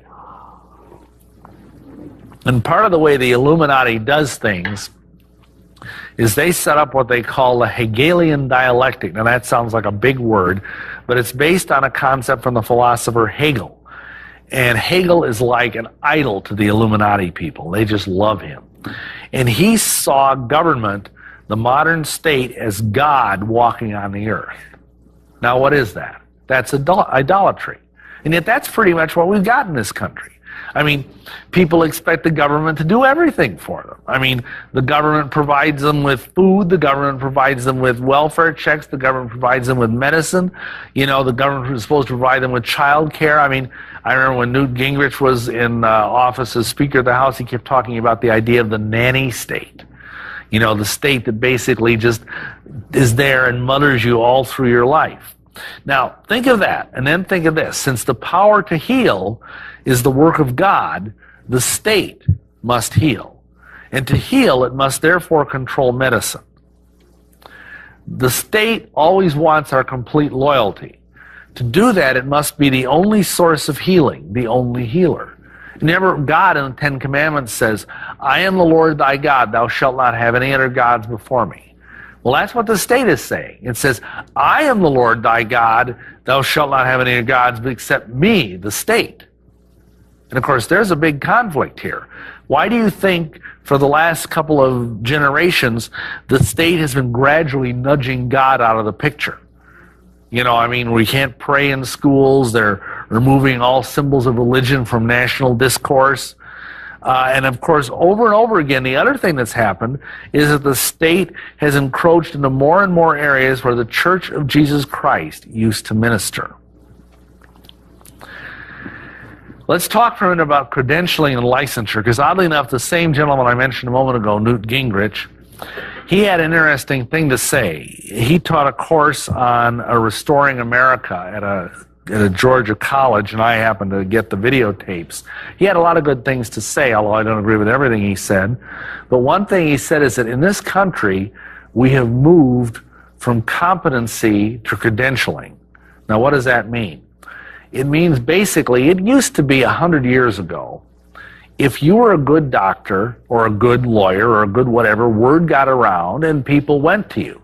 If you were a lousy one, you didn't. They didn't come after you killed a couple people or whatever, or lost enough lawsuits, and they wouldn't, go anymore, and you'd go out of business, and you'd have to end up shoveling manure behind a livery stable or something, I don't know. And that was the way it worked. And it worked pretty well. Well, nowadays, what we have is we have this idea that everybody has to have a credential or a license. And his point is that there's a lot of people out there that might have a license but aren't competent to practice. They aren't competent to do what they're supposed to be able to do, because they might have, passed the bar exam or passed the state medical boards or whatever, 10, 20, 30 years ago. But right now, I mean, they couldn't find their way out of their own pajamas without a flashlight. And there are doctors running around that are like that. Every now and then you see these exposés like on, 60 Minutes or something about doctors that are killing people left and right. And the state doesn't do anything about it. So notice this. To license something is to have the power to control it. That's why the state began licensing doctors, licensing nurses, licensing midwives, et cetera, and we also have the licensing of preachers. Unless you want to get outside, which I recommend, the little 501c3 paradigm, you need a paradigm shift. How's that for a good new age term? And get away from that stuff. Churches and preachers are licensed. Like, when I marry somebody, they are you licensed as a clergyman in this state? And you see, again, if you can license something, you can control it. And let's talk about the other thing. Let's talk about marriage licenses. Let's talk about birth certificates and social security numbers. I mean, it used to be that was all done by the church. I mean, if you got married, whether it was, in a Protestant church or a Catholic church, you'd get a nice little piece of paper written out by the preacher or the priest or the rabbi or whatever saying, this couple was married on such and such a date by me, and then he'd sign it. And that was all it took. And the same thing with kids. I mean, when a baby was born, there'd either be a baptismal certificate, like if you were Lutheran or Episcopalian or Catholic, or else, there'd be like a little certificate that the baby was brought up and blessed in front of the congregation. And that was all you needed.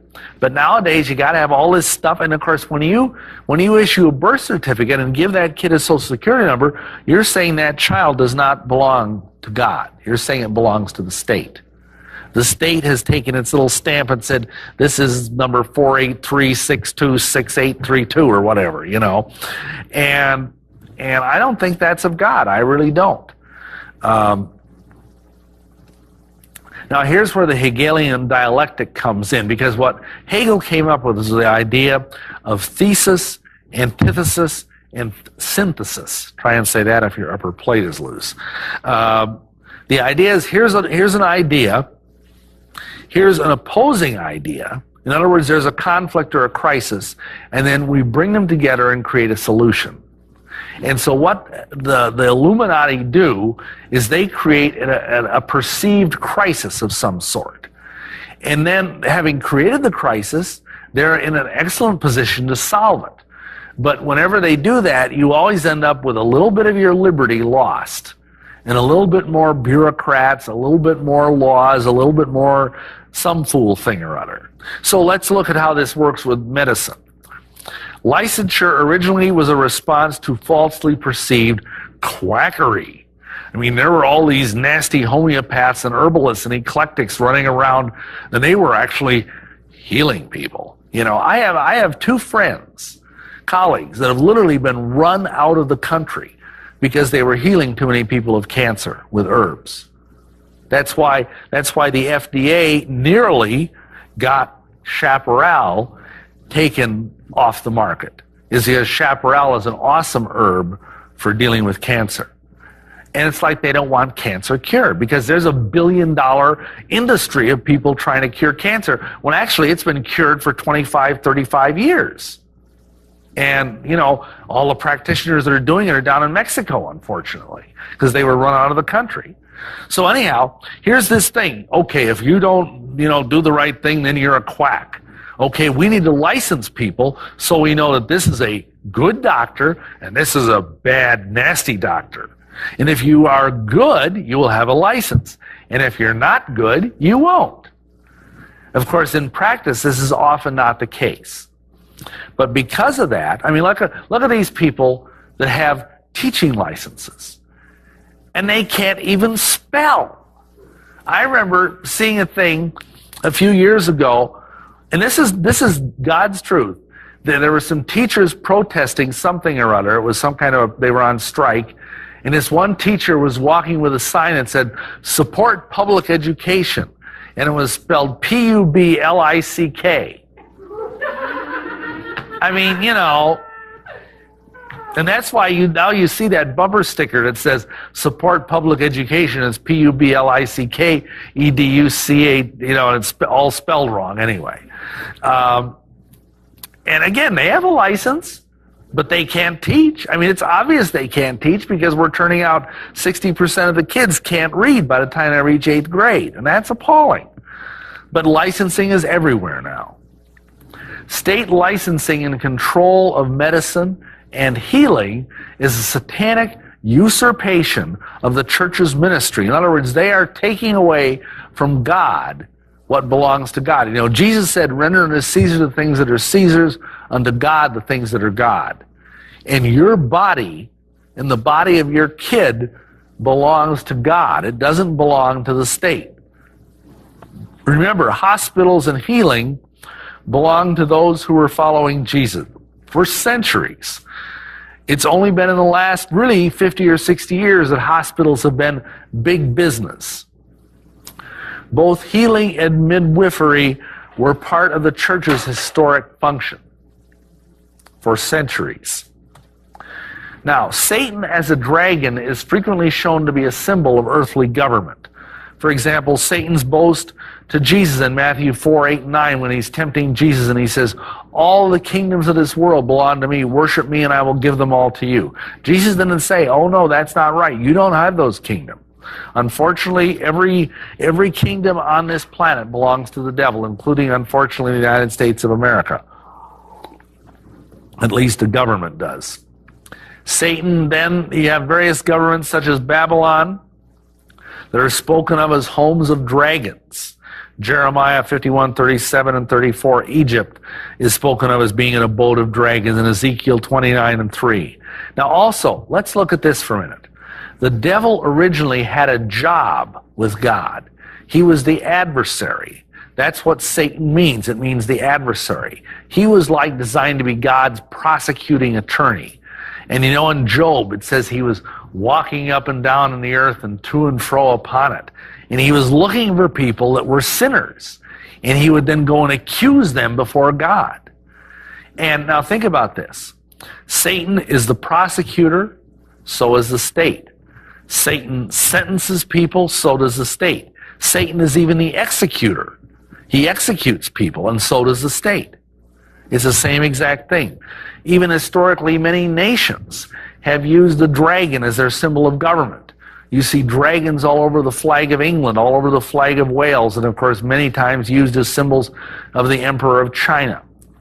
So, this is a very pervasive idea.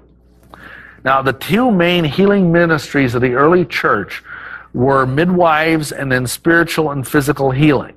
In the light of this, it is interesting to note what is prophesied in Revelation 12. In Revelation 12:4, it says, talking about the dragon, and his tail drew the third part of the stars of heaven, and it cast them to the earth. And the dragon stood before the woman which was ready to be delivered, and for to devour her child as soon as it was born. Now, you can get all kinds of different interpretations of who the woman is and who the child is. You know, I personally believe the woman is Israel, and that the child is the seed of Israel. But, you know, other people are going to say, no, the seed is the church, or whatever. But it doesn't matter. The fact of the matter is, the dragon here is usurping the role of midwife. And he is supplanting the role of the church. The government is taking over. Whether it is in the satanic medical industry of abortion, or in the encroachment of the state medical regulations upon the church and other natural healers, we see this prophecy being literally fulfilled right before our eyes. I mean, the dragon is devouring millions and millions of babies every year. The government is waiting in every hospital in this country to devour our children, metaphorically speaking, into the system with certificates and social security numbers. The medical industry is also devouring thousands of well-meaning Christians who don't know there's a better way. And I need to talk about this a minute, because my heart is breaking, because I know many fine men and women of God, some of whom are mighty preachers, who have gone home to be with the Lord prematurely because of what the medical system did to them.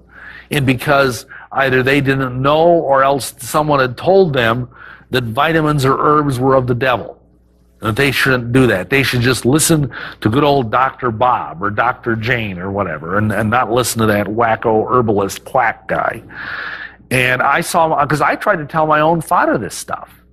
And of course, you know how it is. A prophet is not without honor except in his own house and in his own country. And I tell people, hey, you know, if you can't get your parents saved, don't worry about it. Jesus didn't get his family saved either until he rose from the dead. I mean, that's a pretty good soul-winning tool, amen? You know, come back from the dead, go talk to your family. Whoa! Anyhow, all these people are dying unnecessarily. Christians are getting sicker and sicker and sicker. Our nation is getting more and more sick all the time. And what can you do about it? There is another way. Especially now, I believe Christians need to take back charge of their own health and the health of their families. In most cases, we can go back to being our own doctors if we listen to our bodies and take responsibility for our own health. We also need, and this is important, and this might hurt a little bit, but we need to stay away from the toxins which the government and the food industry has laid upon our shoulders as much as possible. Now, here's my broad plan for health. And those of you that saw the Illuminati video, some of this might be a repetition,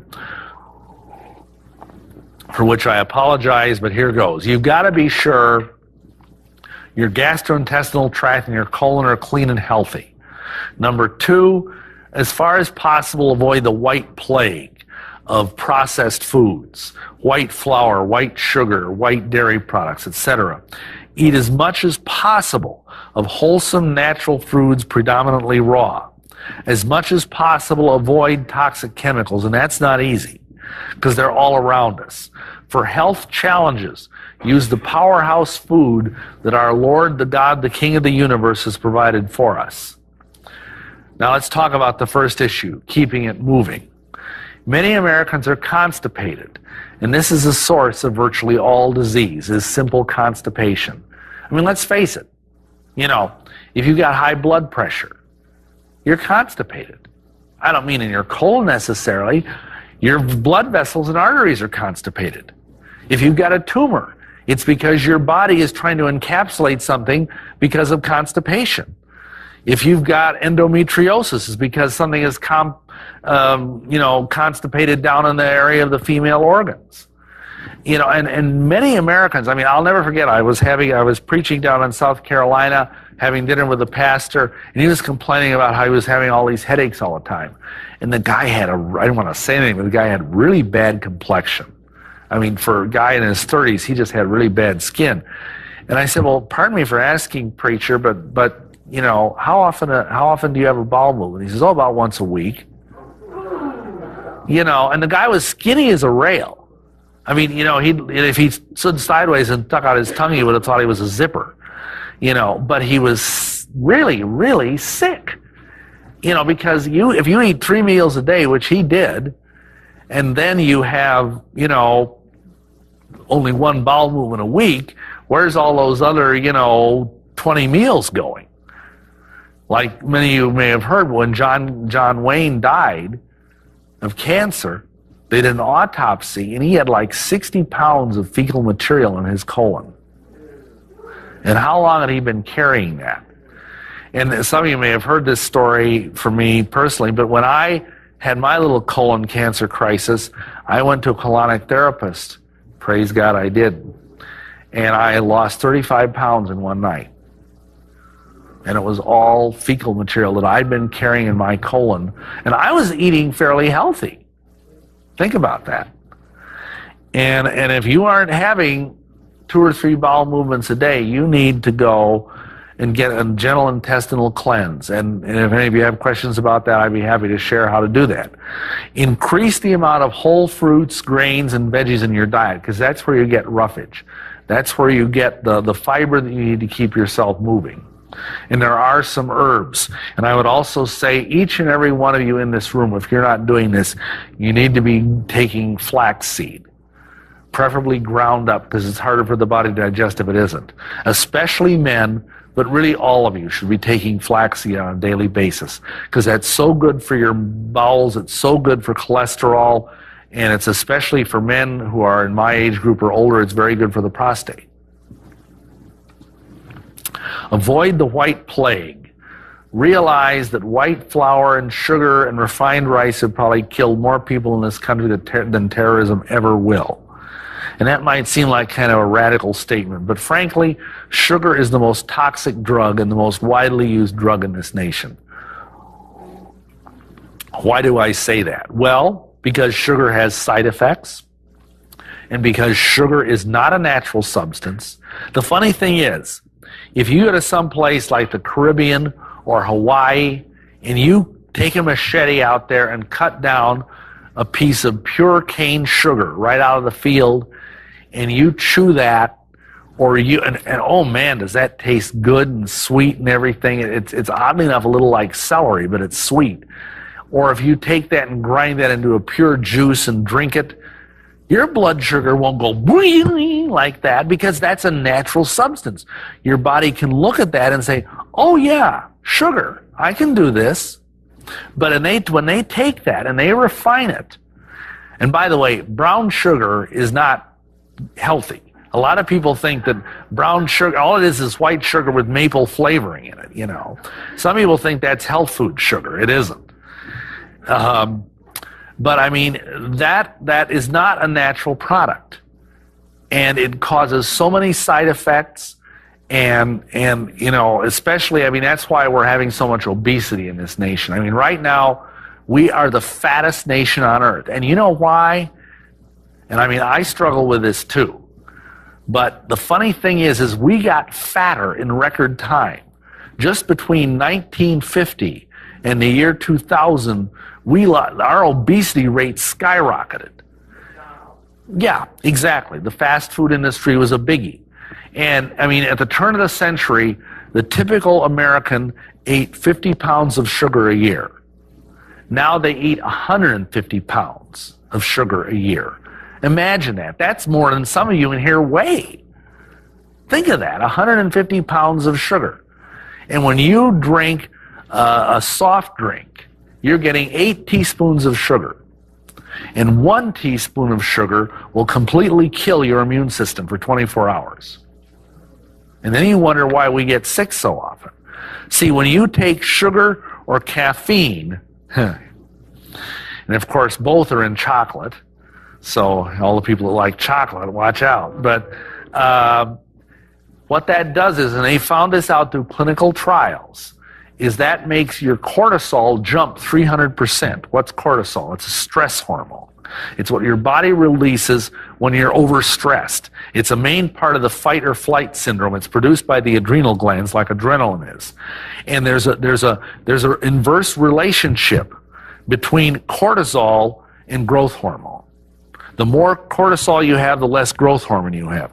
The more cortisol you have, the less endorphins you have. So it's like the chemicals that are good for you are being driven out of your body by cortisol. So the question becomes, why did God make cortisol? Well, it's called the death hormone for a reason. God tells us that he didn't intend us to live forever after the fall. And so God, if you actually study the way our endocrine system works, cortisol is supposed to be released in the early morning, like from 3 to 6 a.m. That's when your body is supposed to release cortisol. But if you're getting up in the morning and you're having a cup of coffee with cream and sugar and a donut, you know, the all-American breakfast of champions, then your cortisol levels are going to go up 300% and stay there for 18 hours straight. And that is why so many, because if your cortisol levels are up, your immune system drops through the floor. Because all of the things like growth hormone, and people wonder, why are people aging faster? It's because of all of this stuff, and it's partly just the stress that's in our lives. That's part of it. That also causes a lot of, many people's cortisol levels never come down. Because between the stress in their lives, their boss yells at them, they come home, the kids are, you know, crucifying the cat in the backyard, the wife is yelling at them, they want to, you know, go upstairs and say, Calgon, take me away, or whatever, you know. And then, you know, they go back to work and the boss is yelling at them again. They can't even sleep well at night because they're so jittery from all this cortisol in their system. I think sugar is a government conspiracy. Well, it may very well be. And you see, the government is what's behind all of this, because if they wanted to stop this, they could. But see, there's a huge sugar industry. And not only is it just sugar, but like, how about high fructose corn syrup? That's in everything. And a lot of the juices, juices are healthy, right? No, not unless you juice them freshly. Unless, or maybe if they're pure organic juice like you might buy in a health food store. But even then, that can't hold a candle to like fresh vegetable or fruit juice that you juice yourself. But see, you know, fructose is really no healthier than is sucrose, which is table sugar, the white sugar you see in the store. And what's interesting is, and I don't know if any of you do this or believe in this, but there's a thing called applied kinesiology, muscle testing. And you can take a guy that looks like, you know, Arnold Schwarzenegger, big, strong, you know, healthy guy, and you find out how strong his arm is. Have him hold a packet of sugar to his solar plexus, the arm will go down like that. He'll have no strength in his arm. Just because the sugar immediately. I saw a chiropractor do something 20 years ago. He's a sports chiropractor and it just amazed me. He was at the gym, and believe it or not, I used to be into weightlifting. Of course, in the last 20 years, my muscles sort of went south, but, you know, I'm hoping to get them back for the summer. And he had the biggest guy there. I mean, this guy looked like Lou Ferrigno, you know, the Incredible Hulk. And he says, how much can you bench press? You know, typically. And the guy says, 450 pounds. So the guy gets on the bench and he does it, you know, not much effort. He has the guy take just a little, like, tiny Dixie cup full of Coke, swill it around, not Diet Coke, but regular Coke with sugar in it. He just swilled it around in his mouth and spit it out. He sat down, he could not budge the barbell. And the guy was probably ready to bust a gut trying to get that barbell off the rack, and he couldn't do it. Because that's what sugar does to your whole system. It just shorts out everything. And you'll notice, even with dairy products, most dairy products can bind up the colon and produce a lot of excess mucus. And there are people, and I am one of them, that would say if you can get your hands on raw milk that's not pasteurized, it's not homogenized, and that's not easy to do. Every state has different laws about this. Then you're going to get some good, healthy stuff out of that milk. You're going to get the enzymes you need. You're going to get conjugated linoleic acid that you need. You can't get really many other places. You can only get it from either grass-fed beef or from natural dairy. But, you know, there's so much junk, hormones, antibiotics, whatever in your milk nowadays. Let's face it, the hormones they put in milk, what are they designed, or they're actually put in the cows, what are they designed? They're designed to make big, huge cows. And then you wonder why we're getting big, huge kids. You know, I get freaked because I go down to the mall and I see these teenage girls that are like 7 feet tall. You know, they look like, you know, they got acromegaly or giantism or something, you know.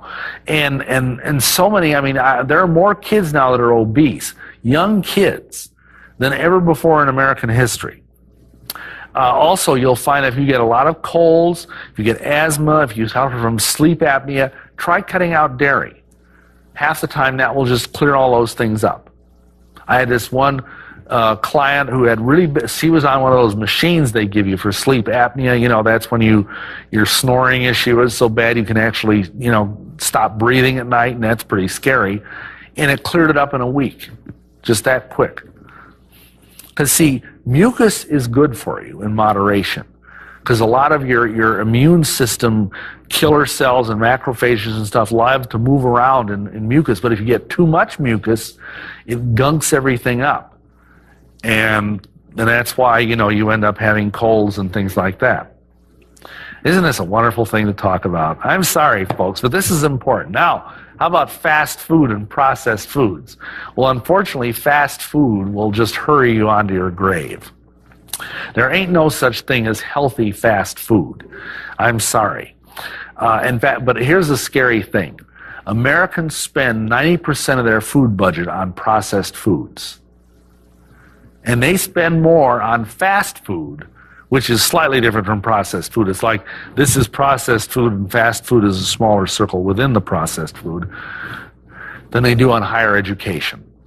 I mean, and we feed this stuff to our kids. You know, it's totally nutritionally inert, and it's depleting to your immune system because it has no enzymes. See, all of us are born with a certain amount of enzymes in our body. And I really do encourage mothers to breastfeed their kids. Saying that for you. Because that's the only way your baby is going to get amylase, which is a very, very important dietary enzyme. And because my generation, our mothers were told, it's tacky to nurse your child. Only the poor white trash do that. You know, don't do that. You know, so hardly anybody in my generation was nursed. And if you were, praise the Lord. But because that's why we all grow up and we have so many digestive problems. The only other place, if you weren't breastfed, that you can get amylase from in a natural, good, healthy source is from bee pollen, interestingly enough. Now, isn't that wonderful that God gave us bee pollen? All those little bees out there buzzing around. Anyhow, every child is born with a certain amount of enzymes, or else they get them from their mom's milk. And if they are fed a bunch of processed, cooked food, that's gone by the time they're 3 years old. All of it's used up. And then the body will start pulling metabolic enzymes to help digest food. And that's not good, because then your body has nothing left to fight disease. And then you wonder why our kids get colds and they get ear infections. And what do? You got to put the darn tube in the ear. And no. Feed your kid lots of raw vegetables. Feed yourself lots of raw vegetables. Don't feed them Happy Meals. There was never a more badly named thing in the world than Happy Meals. Now, see, these foods are full of chemicals, hormones, and antibiotics that will challenge your immune system. I was astonished the other week. I was just looking at, it's my hobby to look at food labels. Some people tell me I need to get a life, but that's my hobby. I pray, I have good time with the Lord, and I look at food labels. Sue me. And I discovered it, and I won't name the name, but that a very prominent brand of brats, which, by the way, I would not eat because they have pork in them, but anyhow, a very prominent brand of bratwurst had propylene glycol in it as a preservative. Now, for those of you that don't know, propylene glycol is antifreeze. Can you imagine what that's doing when you're eating those foods? Now, what do you eat? People say, well, what do I got to eat? Rabbit food? Well, do you know any rabbits with colon cancer? You know, do you know any rabbits that have arthritis? You don't see those bunny rabbits out there with walkers or canes or crutches. No, they get around just fine.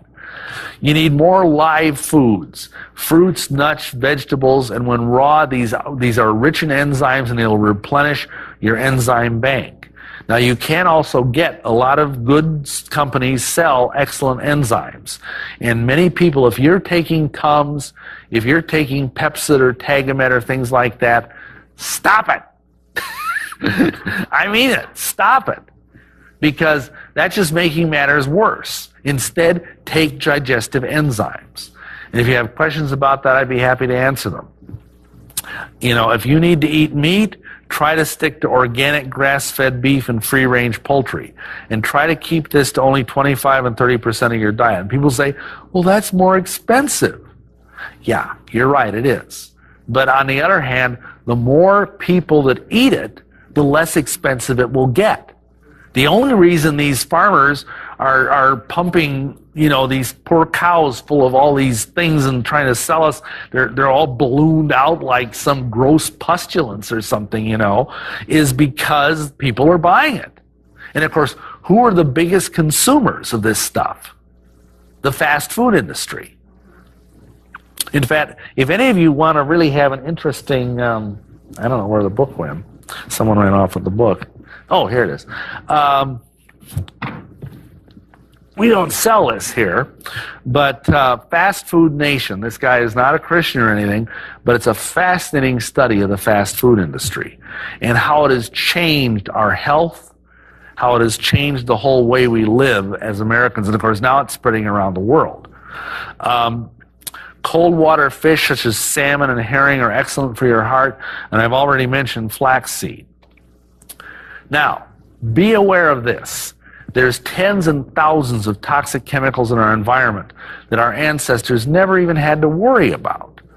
I mean, and understand something, these chemicals can shut down our body's immune systems, they can damage our hormonal response, many cause cancer. And I want you to understand something. Your body can consume things through its skin. You have pores. If you take a bath in city water that's chlorinated, you're absorbing that chlorine, which is a carcinogen, into your skin because when you, and some of you may know this, when you get into hot water, your pores open. That's the idea behind like a sauna or a steam bath. Well, your pores are opening and you're taking in the wrong stuff. And not only that, what's in your shampoo? What's in your bath gels, your skin creams, your hair creams, all these things we put on our bodies? I mean, look on the back of them. You know, methylprobalamine, D-lauryl sulfate, you know, all these long words we can't even pronounce. I have a rule. If you can't pronounce it, don't eat it. If you can't eat it, don't put it on your skin. Please. Because we have no idea how much of this is causing problems. First of all, there's the biggies, the neurotoxins like MSG, monosodium glutamate, and aspartame. And those things are pervasive. They're in so many products that everybody thinks MSG is in Chinese food. Well, yeah, some Chinese food it is, some it isn't. But it's in a lot of other stuff as well. And of course, NutraSweet, aspartame is in everything. It's sweet, you know, the diet drinks and so on. Chemical-laden shampoos, sodium lauryl sulfate. That's an engine degreaser. And everything on this list is cancer-producing. DEA, diethylamine, diethanolamine, anyway, propylene glycol, antifreeze, alcohol, which is in mouthwash, aluminum deodorants, fluoride, which is in toothpaste. That's another interesting. Do you know why we have fluoride in toothpaste? Government conspiracy and mind control. No, not entirely. It's because fluoride is a waste product of the aluminum industry. And we can't have any waste in our industry, can we? We've got to squeeze every penny we can, right? And so what do? We put fluoride in the toothpaste, put fluoride in the water. Not a good thing. Excuse me. So I advise people to get, you know, hair care products and skin care products and toothpaste that you can eat. You notice a lot of toothpaste nowadays has a skull and crossbone on it. And they tell you that if your kid swallows this, call the poison center. Because you can die from eating a full tube of toothpaste if you're under a certain body weight. Now, do you want to put, and see, when you're brushing that, it's not just your teeth, it's your gums. And your gums are soft tissue. And they'll absorb that stuff. And see, then what that does is, that goes into your pituitary gland, and it gunks up the receptor sites. Those petroleum products and those chemicals gunk up the receptor sites of your pituitary, and you end up not being able to have the growth hormone release that you need. You know, all the different things that your gland system is supposed to do, it's not really doing very well. Now, this is a very personal subject. Other people like Dr. Len Horowitz and others have gone into it more than I have.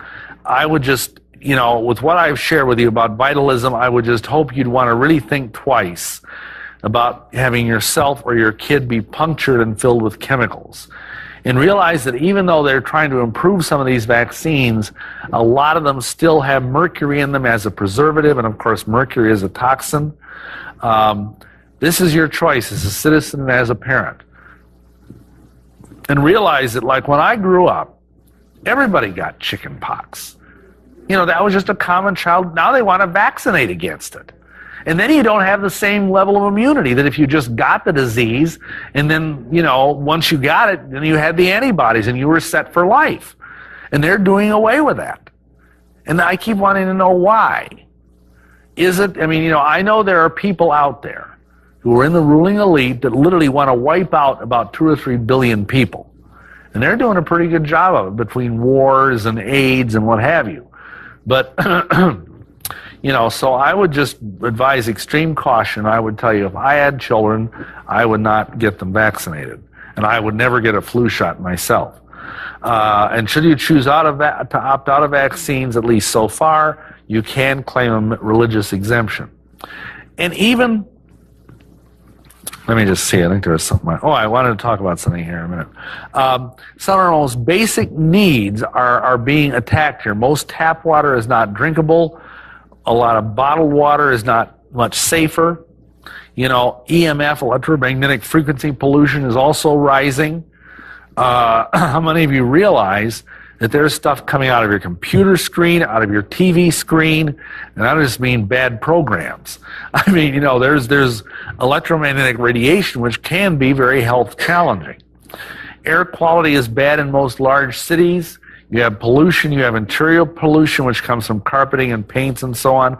And we're all the time seeing more and more cases of people that just are being overloaded with environmental sensitivity, it's called, where they can't. There was this one lady we prayed for a few years ago, and she'd come to church, and as soon as she'd walk into the church, because the pews were like this, you know, they were like upholstered pews, and there was some kind of chemical on the fabric, you know, probably Scotchgard or something, and her whole throat would just swell up, and she's part of the praise team, and she couldn't sing. And when she'd sit on these pews, she'd have to bring her own cotton pillow, because if she sat right on the polyester seat, it would affect her even through her clothing. And she would get a horrible rash unless she covered that whole thing with cotton. It's strange stuff. And fortunately, the Lord was able to set her free of that. But, you know, here's some foods you can eat, and tonics, and I'll explain what I mean by tonics in a moment, that are just awesome superfoods. Chinese wolfberries, lecithin. That's a very good thing, and you can get it from like soy, unless you of course have a soy sensitivity, which some people do. But lecithin is a very good thing to help prevent cholesterol. It's also a very good thing to help with your brain, because it's very rich in choline, which your brain needs to produce acetylcholine. Chinese wolfberries, I should mention, are thousands of times more powerful than vitamin C in terms of preventing, you know, like colds and things like that. Bee pollen and royal jelly, 2 very powerful superfoods. The royal jelly is fed to the queen bee, and she lives like 5 times as long as does the normal bee. Blackstrap molasses, blueberries, raspberries, apricots. All of these things are awesome foods. They're very high in antioxidants. Blackstrap molasses. Green foods such as spirulina, chlorella, stuff like that, very rich in chlorophyll.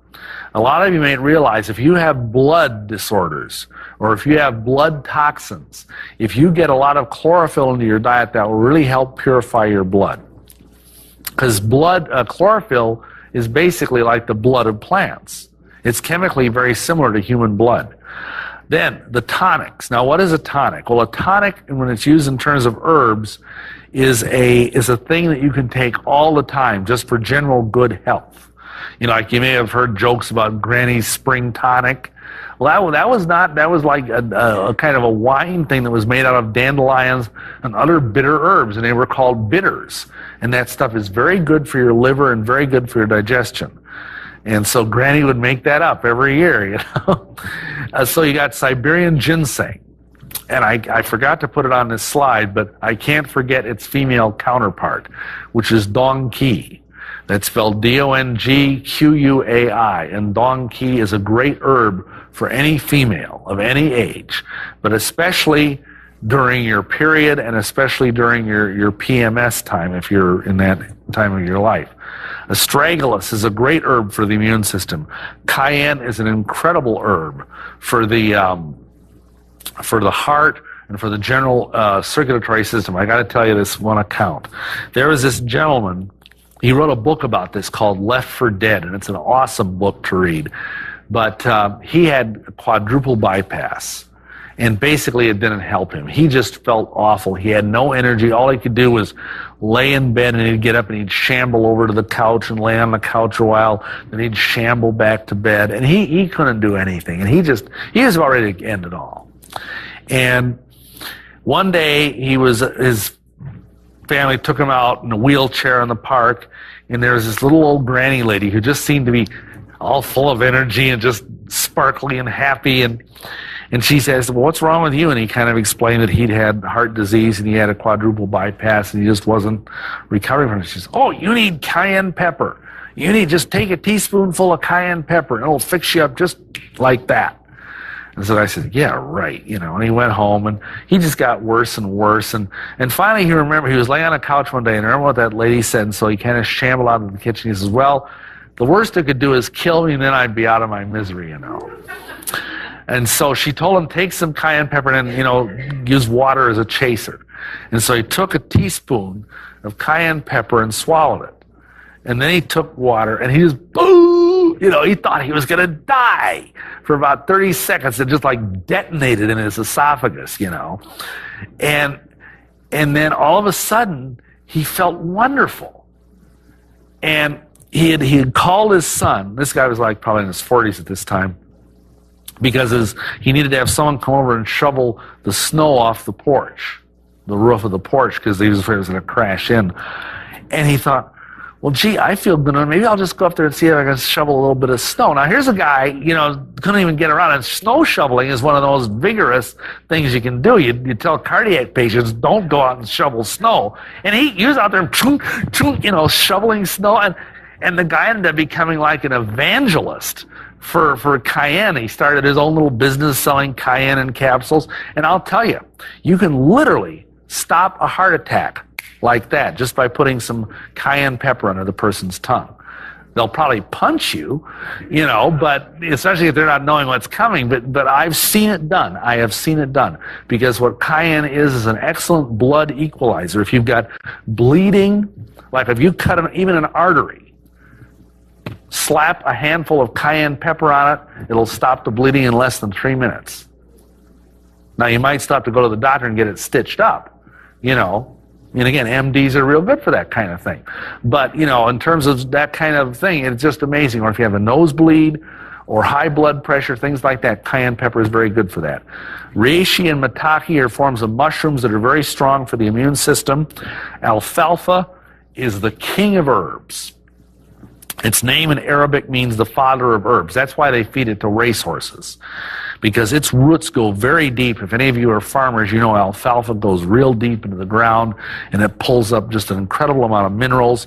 I try and have a cup of alfalfa tea every day when I'm home. I learned this in herb school, but mix ginger and alfalfa together and you'll probably never get arthritis. Green tea, powerful antioxidant. Schizandra, another great tonic herb that the Chinese have given us. A lot of these things are from China. Okay, now let's talk about some specifics. Rather than tonics, which are general, these are specific things you can do for specific, and I'm just taking a few of the most chronic herbal type things, or diseases. Excuse me. For cardiac disease, #1 killer in America, hawthorn berries, lily of the valley, cayenne I already talked about. I've talked about coenzyme Q10. Incredible thing. All of you should be taking that if you can afford it, because it is so good for virtually every part of your body, but especially your heart. And wheat germ oil is the best natural source of vitamin E. Essential oils of goldenrod with lavender. There's supposed to be a comma in there. Helichrysum, Idaho tansy, or rose. All those oils are very good for the heart. In fact, it's funny, I know of an oil blend of these oils where if you rub it on this place right here, if you're getting angina or something, just simply rubbing a little bit of this oil blend right here on your ring finger, which goes right up to your heart. That's why this is where you first feel a heart attack coming, is in this finger. See, that's why they put the ring finger, the wedding ring on this finger, is because this is your heart. And it just clears it right up. If you have cardiac arrhythmia, which means your heart beats irregularly and kind of funny, oil of Lang Lang. Very nice oil. Whoops, went too far. Cancer. Everybody's scared of cancer, the big C. Well, I had colon cancer 20 years ago, and I got rid of it just with a cycle of some good herbs like this and some colon colonics, which is sort of like a glorified enema.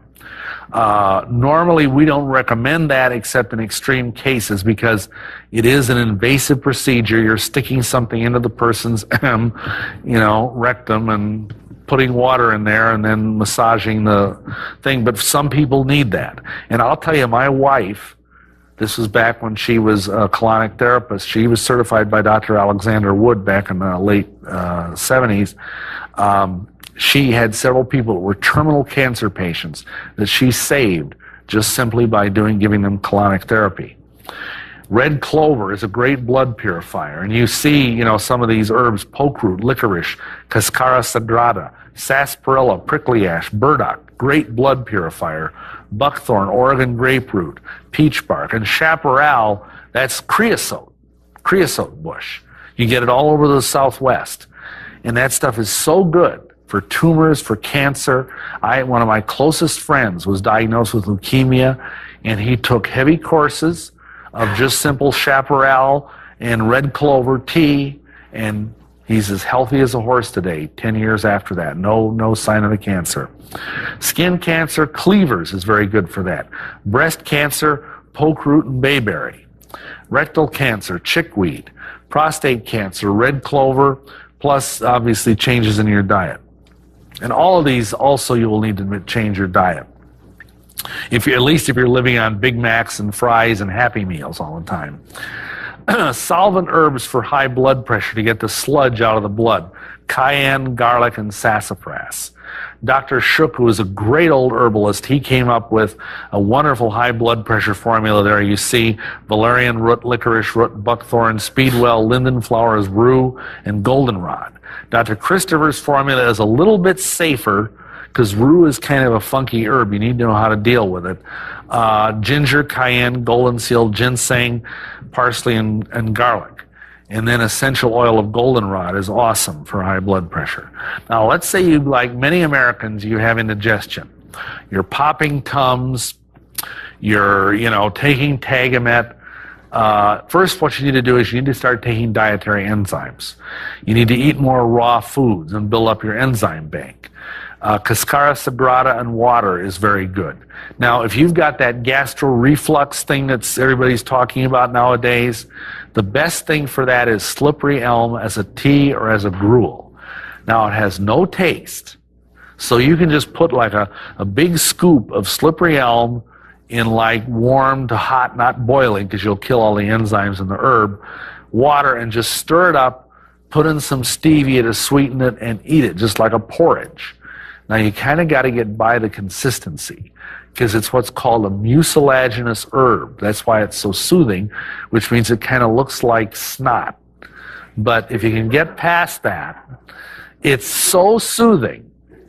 One guy I heard a story of, he had actually esophageal cancer from so much gastral reflux. Because you can get that if you're constantly burping up stuff and everything. It can actually deteriorate the cells in your esophagus to the point that they can become either precancerous or cancerous. And this guy, what they put him on was 3 tablespoons of slippery elm 3 times a day. That's a lot of slippery elm. But completely cleared it up. No more cancer, no more reflux. Elecampane and papaya. Papaya is very rich in enzymes, especially if you're one of those carnivore types that likes to eat meat. Papaya has an enzyme in it, papain, which will help you digest meat. It can, if you, a lot of ulcer type conditions and indigestion are caused by a bacteria, Helicobacter pylori, and you can deal with those with echinacea, golden seal. Ginger, paradoxically, even though ginger is a hot herb, it is very good for the digestion. Caraway and cardamom are also good, and essential oil of peppermint and lavender. I'll tell you, when I started, I used to be popping Tums all the time, and I'm ashamed to say that. But I had some significant digestive issues for reasons I don't have time to go into. And when I started taking essential oil of peppermint, I haven't had a Tums since March, since I started using oil of peppermint.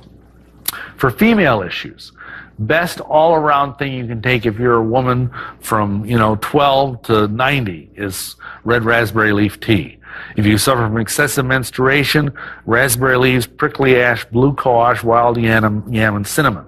It might interest you to know, ladies, that the first birth control pill was synthesized from Dioscorea villosa, which is wild yam. Dysmenorrhea, and it's funny, everybody always asks, well, is there an herbal birth control? And Dr. John R. Christopher said, yes, orange juice. And everybody says, orange juice? You know what, like before or after? And he says, instead of. There really isn't an herbal birth control pill.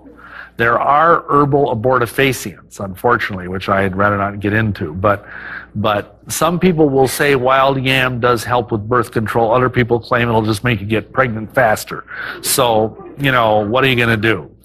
Painful menstruation, you take squaw vine, red raspberry, uva ursi, golden seal, and white poplar. If you have suppressed or irregular menstruation, amenorrhea, pennyroyal, motherwort, blue cohosh, life-root, and thyme. And some great essential oils for female issues are geranium, fennel, and clary sage. Specifics, pain and headache. Headaches, white willow bark or peppermint tea, essential oil of peppermint and lavender, just clear it right up. Migraines, feverfew. The thing with feverfew, that's an herb, you've got to take it every day if you have migraines, and it will generally keep the migraines away. Also, essential oil of German chamomile, grapefruit oil, peppermint, or helichrysum oil. If you have like muscle pain, back pain, essential oil of peppermint or wintergreen are very good for that. For insomnia, skullcap tea. Now that sounds funny, but that's actually the name of an herb, skullcap. It has nothing to do with the human skull, believe me. Let me have a little bit of skullcap tea, dearie. It sounds kind of witchy, doesn't it? It isn't. It's just a nice herb that God made. Just has a funny name. A lot of herbs have funny names, by the way. My favorite one is purple loosestrife. Isn't that a neat name? I just love that name. Anyhow, there's another formula that's very good for insomnia is valerian, vervain, skullcap, and wood betony. Now, we all know about hops because you make beer out of hops. But hops are a great herb for sleeping. You can either make a tea, or if you place fresh hops in a pillow, stuff the pillow with hops and sleep on the pillow, you'll go right to sleep. It's very effective. Also, essential oil of lavender, valerian, marjoram, goldenrod, Roman chamomile, and orange. Lavender will put you right out. And plus, it smells so good. You know, essential oil of lavender is wonderful. Some final thoughts. You need to get exercise. You need to, this isn't on this list, but you need to drink plenty of good, pure water. But you need the exercise, too, to get the blood and the lymph system moving. And if you're not in good enough health to go, I'm not saying you got to go out and run 5 miles a day. Walking is perfectly excellent exercise. And if you can't do that, then just stand there and do this. You know, it's better than nothing. And if you can't do that, then buy one of those bouncer things and just stand on the bouncer and do this. You know, anything, because that's what helps get your lymph going. Juicing. There's nothing better than fresh juice from fruit or vegetables. Understand the basic principle. Juices from fruit, and fruits generally, are cleansing. Vegetables and vegetable juices, if they're raw, are building. So fruits cleanse, vegetables build. And you need to have both, obviously. Then there's the Sabbath. And I'm not one of these people that say if you don't keep the Saturday as seventh-day Sabbath, then you're going to hell. That's not my point. My point is God had a very good idea in that you want to take one day a week off. And unfortunately, sometimes Christians, our Sundays or whatever day you go to church, are so busy, it's not really very relaxing. You got to get the kids ready, and, you know, they're screaming, and you got to do this, and you got to do that, and it's not always real relaxing. So I say, everybody, maybe it's a Saturday or whatever, but try and take a day off where you can just kind of relax and unwind, go out in nature, enjoy God's creation, be with the Lord, be with your family, you know. Also, unless you have some human health reasons that would prohibit it, pray about fasting one day a week, because that gives your body a rest. It gives your whole digestive system a rest, and plus, it's a powerhouse spiritually. If you have something you really want, go on because a one-day fast is not usually going to endanger anybody. And by fasting, I'm not one of these people that says you can't brush your teeth or you can't drink water. I mean, drink water, but, you know, and just, it'll really be very good for you. Plus, it will really increase your spiritual power and intimacy with the Lord. And finally, I think we need to really be praying more about making our homes into sanctuaries. Now, sometimes that's easier said than done. But, you know, between the idea, a lot of us, you know, maybe we have like the family altar, you know, where hopefully we gather for devotions. That's one way of doing it. But also, make it a peaceful place. Try not to have loud, raucous music, violent TV shows, violent video games, you know, stuff like that. Try to keep it a place of peace, because, you know, all of us have to be out in the world, or most of us do anyway, you know, working in the hurly-burly of the everyday world. And it's pretty rough out there. I mean, between traffic jams and noise and people yelling at us at work and this and that and the other thing, it is not easy to keep the peace that Jesus wants us to have. And we need to have some place where we can come as a retreat. And I know that's sometimes not easy, especially if you have children of whatever age, you know, because some parents have their kids living when the kids are 40, you know, but I mean, you know, do whatever you can to move in this direction, because God wants us to have peace. And the more peace we can have in our lives, you know, the cortisol level goes down, you know, the feel-good chemicals go up. In fact, I've alluded to this in some of my other talks, but they've actually done studies where they found out that people that praise God, their endorphin levels go up just by doing that. And endorphin levels are very healthy for you. They're very good for you. So, you know, do what you can in that area, because, you know, it says in the Bible in the 119th Psalm, "Great peace have they that love thy law, and nothing shall offend them." And a lot of Christians are kind of walking around with this big chip on their shoulder because they're, you know, it's like everything offends them. And yeah, hey, there's a lot of offensive stuff out there, I will grant you. But I mean, if you're really walking with God and you really love His law, you know, you should have peace. And your home ought to be a place of peace. And I really think that that is where we need to have the rubber meet the road, so to speak.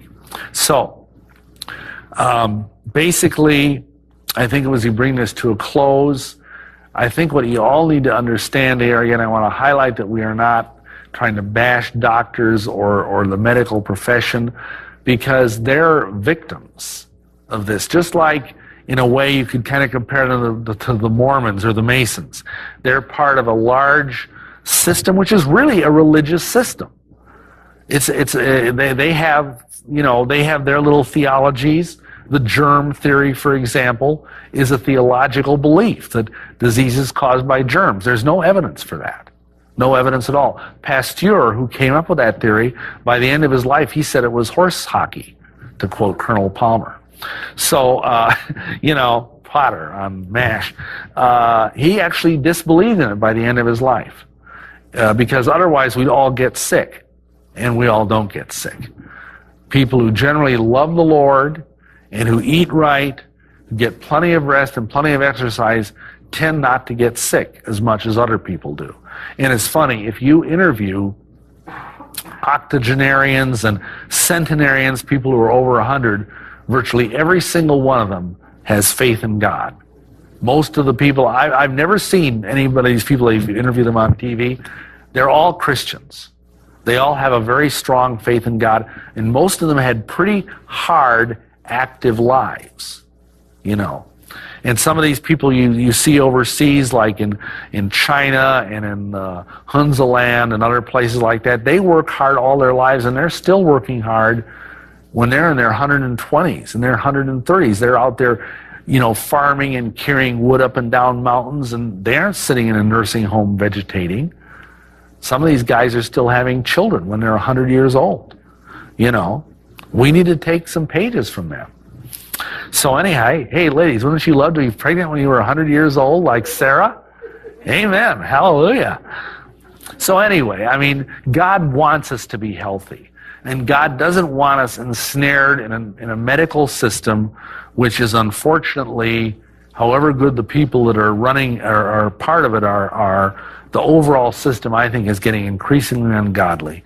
And I read a website the other day from a Dr. Merkala, who's a medical doctor, and he basically says more and more experts that look at it are saying the medical system in America is dying. It's terminally ill, and they aren't going to be able to jumpstart it. We need a new, fresh look, and we need to especially bring Jesus back into our nation by taking him seriously and his teachings and his life seriously, because that's most of the problem. Because I believe God can heal us without herbs, amen? He can heal us supernaturally, and I've had supernatural healings in my life many times. So, by way of bringing this all to a close, we've talked a lot about health, a lot about the conspiracy, and we've talked some about the Bible. But there are other things that are important as well, and that's getting into the whole area of the man we've mentioned frequently tonight, and that's Jesus Christ. And for those of you that are out there, maybe you're seeing this video, and you don't know really for sure what you think of Jesus, and you don't know for sure if you believe in him, or what it means to believe in him. I want to kind of talk just to you for a minute, because we haven't talked a lot about Jesus compared to most of these Prophecy Club tapes. And I want to just say that in my personal life, Jesus Christ brought me out of a tremendous number of terrible things, including drug addiction. And he is my Lord, he is my Savior. And I want to explain what that means. Because a lot of people acknowledge that Jesus lived, and that, there was a guy back there 2,000 years ago, and I guess he was crucified. Yeah, that's interesting. That's not what it means to believe in Jesus. That's like believing in George Washington. He existed. Believing in Jesus that way will not save you. What you need is saving faith. And the best way I know how to describe that is, if you see a chair sitting across from you in your room, and you say, I believe that chair can hold me up. But until you actually go and relax and let your body plop into that chair, you really haven't trusted the chair and really believe that it would hold you. And that's what Jesus is saying. He's saying, if you really believe in me, if you really trust in me, you'll relax, if you will, into me and let yourself trust in what I have done, because that is the difference between Christianity and all other religions. A lot of people think Christianity is a religion. It's not. It's a relationship. And Christianity is about a relationship with a man who is also God. As fairly systematic, but it was also fairly superstitious. It fell to the priesthood. And you'll find this in many, many cultures, is that the religious people, whether Christian or not, were in charge of the healing. And that makes sense, because a lot of different cultures, including the Bible, tell us that healing comes from God. So why not have the healing be in the hands of the spiritual people? Anyway, the problem is that they had all of these rules written down. And what would happen is if a doctor had a patient and the did something other than what was in the rule book to the patient, and that patient died, they'd execute the doctor. So this kind of inhibited their ability to come up with new approaches, new ideas. It took away their creativity. And as it says there, it was very superstitious and very dogmatic. Often they would do diagnoses by, cutting up an animal and looking at the entrails or something, and then say, aha, you have this disease, or based on if the patient laid on the right side, then it was a certain kind of disease, and if they laid on the left side, it was another kind. So it wasn't real scientific. It remained for the Greeks to really take medicine and make a science out of it in the West. Their civilization, they valued learning, and they created a professional caste of physicians. And of course, the most famous of them is Hippocrates, who probably many of you have heard of, because you hear about the Hippocratic Oath that doctors used to take and things like that. So Hippocrates is, even by the medical establishment, he is regarded as the father of modern medicine. And he was a very astute observer of human nature and of the nature in general. And from these observations, he was able to do a tremendous amount of good. He really revolutionized medicine, took it away from superstition, and brought it in the realms of science. And he's the one who coined the term that we're going to look at in a few minutes, called vitalist. Because that's what I am. I'm a vitalist. And I'll explain what that means in a few minutes. He also came up with a primary dictum of healing. Above all, do no harm. That was the primary, rule. If you see the Hippocratic Oath, that's the number one rule in the Hippocratic Oath. Interestingly enough, now this is why they don't take the Hippocratic Oath anymore in medical school. It's also, there's a line in there about, I will give my patient no poisonous substances. And another one is I will not give any woman a substance to cause her to have an abortion. So obviously, the medical profession has gotten way off from where Hippocrates was. Now, at the same time, there was another philosopher named Democritus, and he coined the term atomist. He said that basically Hippocrates was wrong. Hippocrates was too superstitious. So the vitalists believe the body has an inner life force or soul, and that God gave it the intelligence to heal itself if it's treated right and nourished properly. And that makes a lot of sense, because, for example, out in the wild, you don't see a lot of sick animals. I mean, you don't see a moose out there with a walker, because he's got arthritis.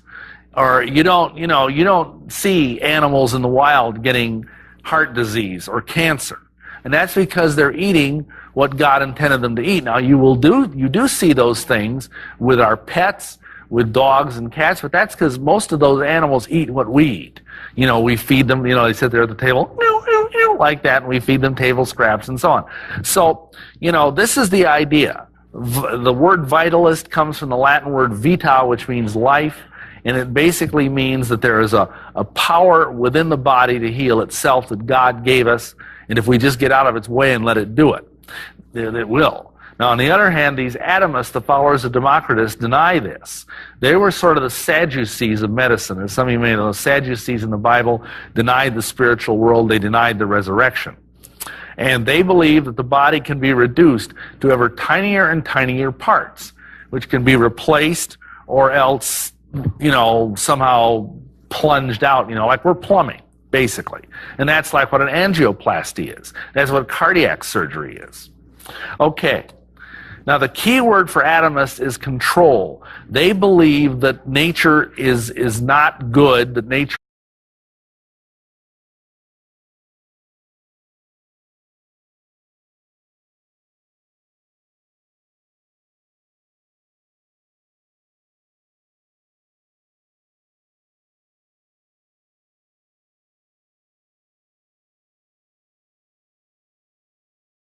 Your host for the Prophecy Club, Stan Johnson.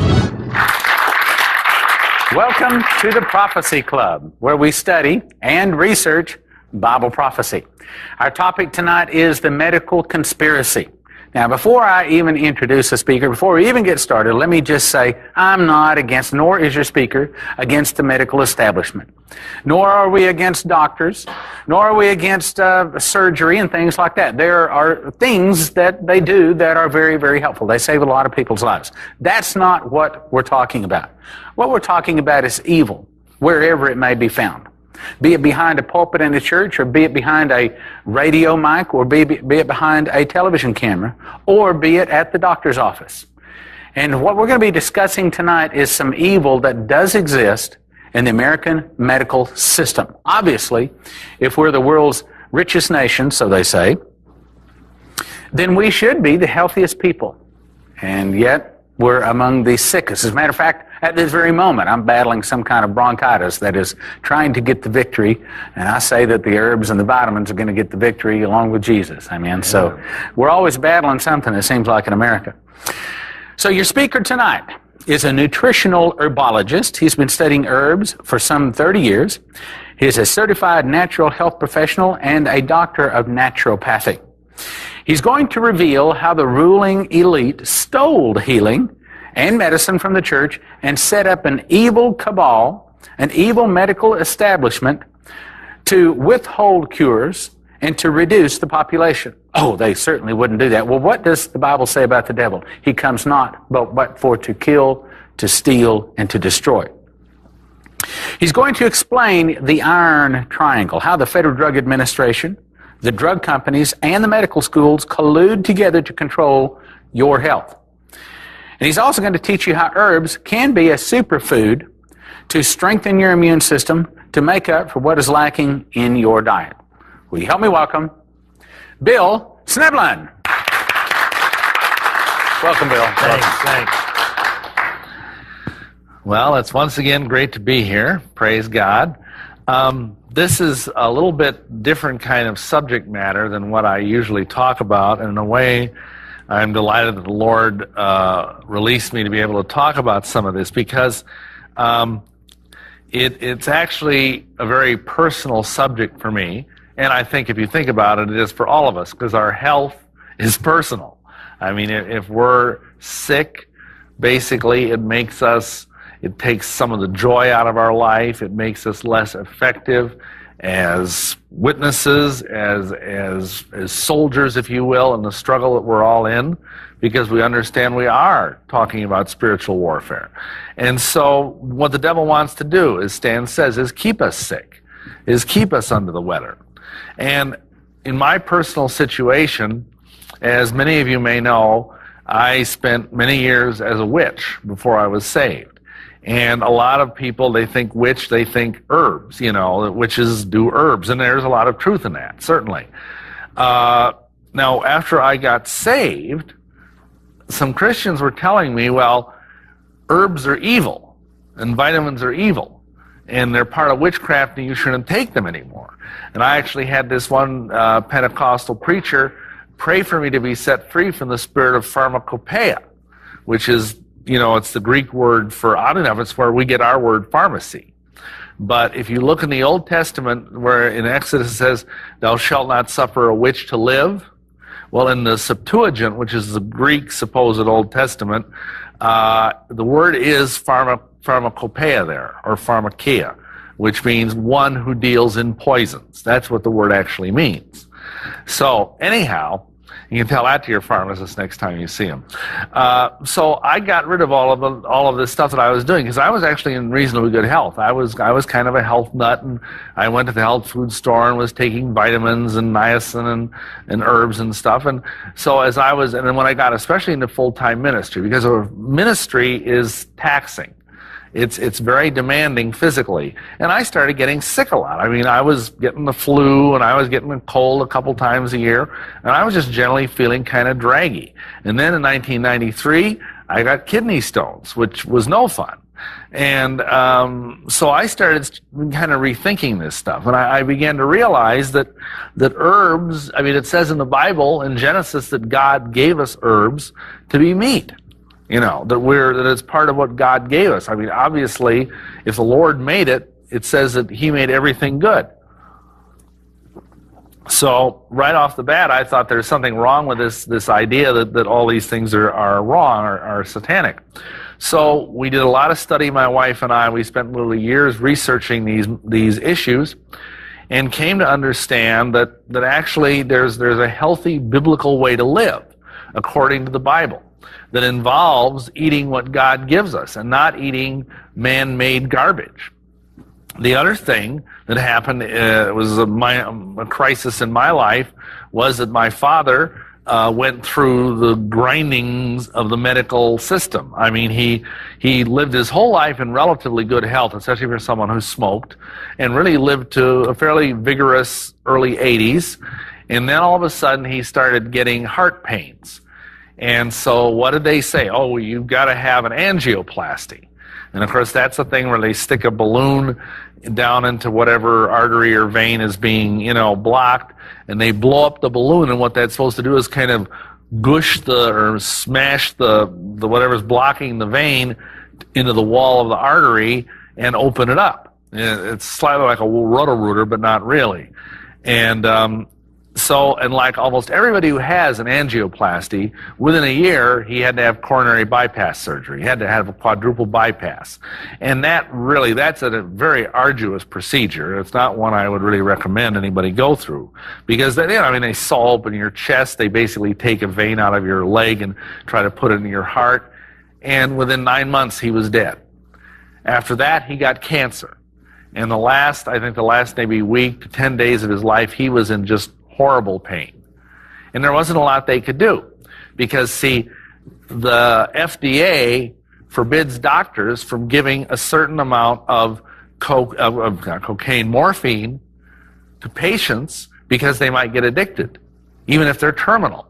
I mean, if you're going to be dead in a week, who cares if you get addicted to morphine if it's taking away your pain and allowing you to die with dignity? So I was really upset. When I saw, and it wasn't that the doctors and the nurses weren't doing their best, but they were limited by the strictures that were placed upon them by their profession, by the government, and so on. And, I told my wife, I says, I'm going to write a book and call it Medicine's Temple of Doom.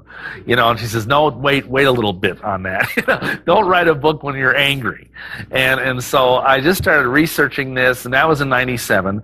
And really, this talk, in a way, is about a lot of that, because since I started getting back on herbs, and things like that, and living in a natural way that I believe is clearly outlined in the Bible, I have not been sick really since about 1995. I haven't had a cold, I haven't had a flu. I'm really in very good health, generally speaking. I did have a return of the kidney stones, but you see, they say once you get those once, you're going to keep getting them. So since that time, I've learned, and it's funny, I've learned how to deal with them the second time around. And if you're interested, you just take a lot of hydrangea root and gravel root, which is also known as queen of the meadow, and that softens the stones so you can, and I passed them without any pain. They didn't even tickle. So praise the Lord. Anyway, so we're going to talk tonight about the basic, the fight that's gone on since the dawn of time between two separate ways of dealing with medicine. And one of them is godly and one of them is not. So let's do a little bit of history here, if I can have your indulgence. Western medicine almost everybody agrees, and of course there's a whole another branch of medicine from the Far East, Chinese medicine, Indian medicine, but we aren't going to get into that because it would make this all too long and complex. In the West, medicine began in Egypt. And it was interesting because it started out of control, and that we need to force it to be in control. And so, as I said, the body is like a plumbing system where the parts can be unclogged or replaced. And they will often use drastic measures like drugs or surgery to force the body to do what is wanted. Okay, now let's say you're an anatomist. What would you do with a patient who had a fever? Well, you assume the body is stupid, that it's malfunctioning in some way. And so what you would do is you would give the body something like aspirin to take down the fever. Now, what about if you were a vitalist? If you were a vitalist, you would assume that if the body has a fever, it's because the body knows what it's doing. You would assume that, and as we now know today, that there is no virus, no bacteria that can live in temperatures higher than 105 degrees. And so when the body is fighting off, that when the immune system kicks into high gear because there's a virus or a bacteria, you get a fever.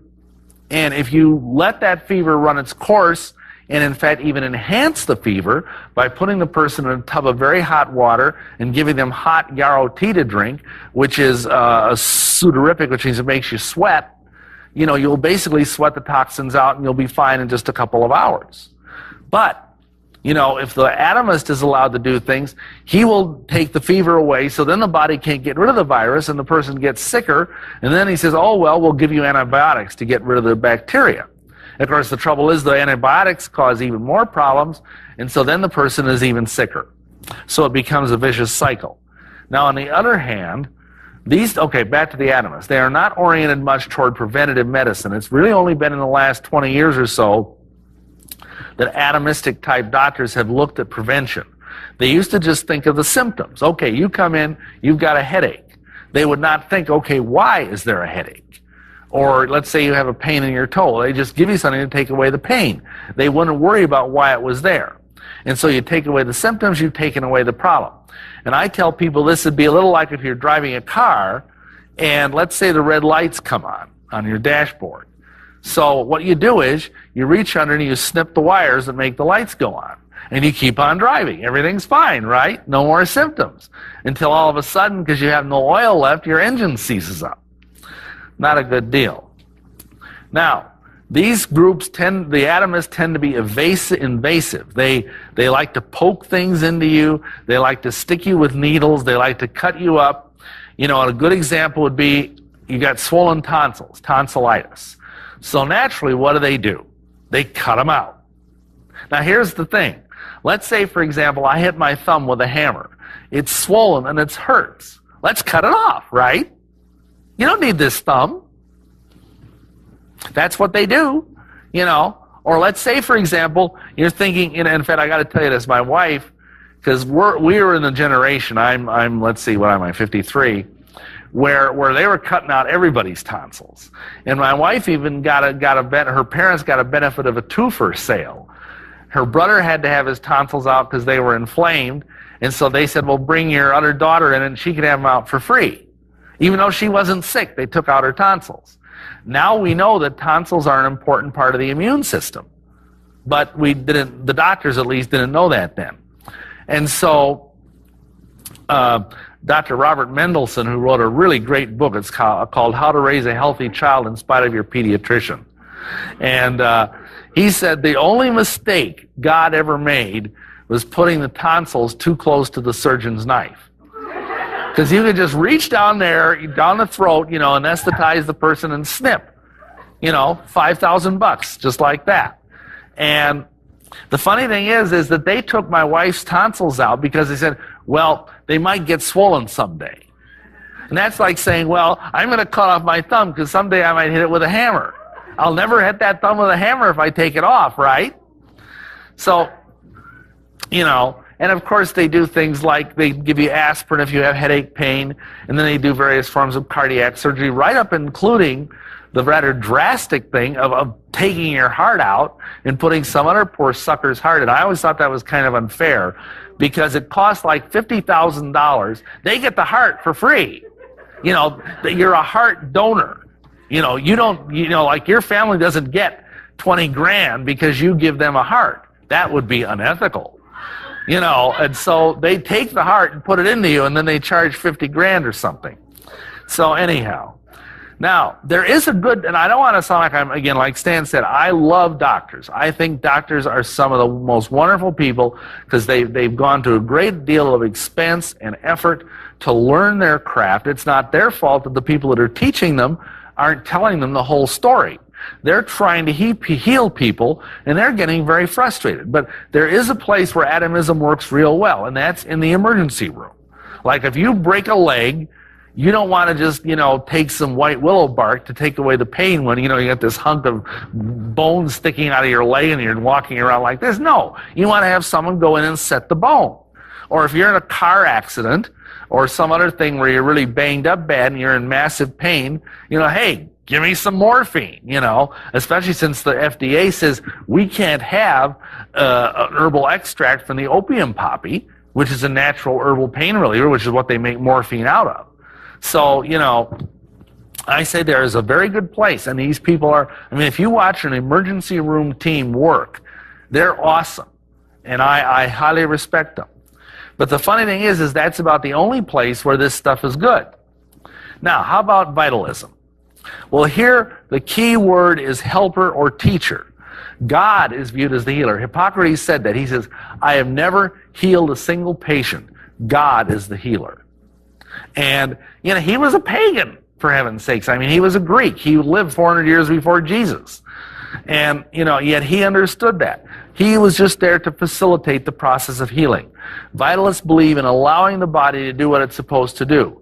They're less symptom-oriented. They're more prevention-oriented. In other words, they believe in teaching someone, note the teacher thing, in how to live a healthy life to do away with not only the symptoms, but the cause. Okay. The main purpose of vitalism, as I said before with Hippocrates, above all, do no harm. Don't hurt the patient. Observe and listen to the body. Assume the body has a wisdom all its own. Teach the patient to heal him or herself. Use of nutrition and other non-invasive procedures to facilitate healing. We don't believe in puncturing the skin. See, the skin is a marvelous line of defense. God gave this skin to us, and how many of you realize that even your sweat, which we assiduously rub off and put anti-deodorants and antiperspirants on, the sweat on our bodies is antibacterial. Did you know that? And the skin is marvelously made to keep out disease. So what do the atomists do? They say, oh, it's time for your flu shot. Right through the skin. They take a live virus and put it right in the skin. We don't believe in that. And in fact, if you hear an herbalist talking about injections, I hate to tell you, but what they're talking about is an enema, which means you take some herbal tinctures and inject it up the rectum. And you don't, and understand, that's not penetrating the skin. Because, see, there's a solid tube from the mouth all the way down to the anus. And that's all your skin. The body is basically a big tube with arms and legs attached. So we can go to McDonald's and get a Happy Meal, right? Anyway, so we treat with herbs, with massage, with hydrotherapy, aromatherapy, and nutritional consultation. Because most people have some dietary issues that they need help with. The proper place of vitalism is everywhere else except the ER. In fact, it's funny, Dr. Andrew Weil, I don't know if you've heard of him or not, he's he's an MD, but he's into this complementary medicine, which means he combines herbal and vitamins with regular medicine. And he says, actually, what we call MD or chemical medicine should be the alternative. And it should be the last resort. And that 95% of what most people suffer from could be dealt with by herbs or therapy or acupressure or something like that. Okay, atomist approach, as I said, is great for car accidents, head trauma, etc. Now, let's move on in history. From the time of Hippocrates on, essentially medical history is a philosophical battle between the vitalists and the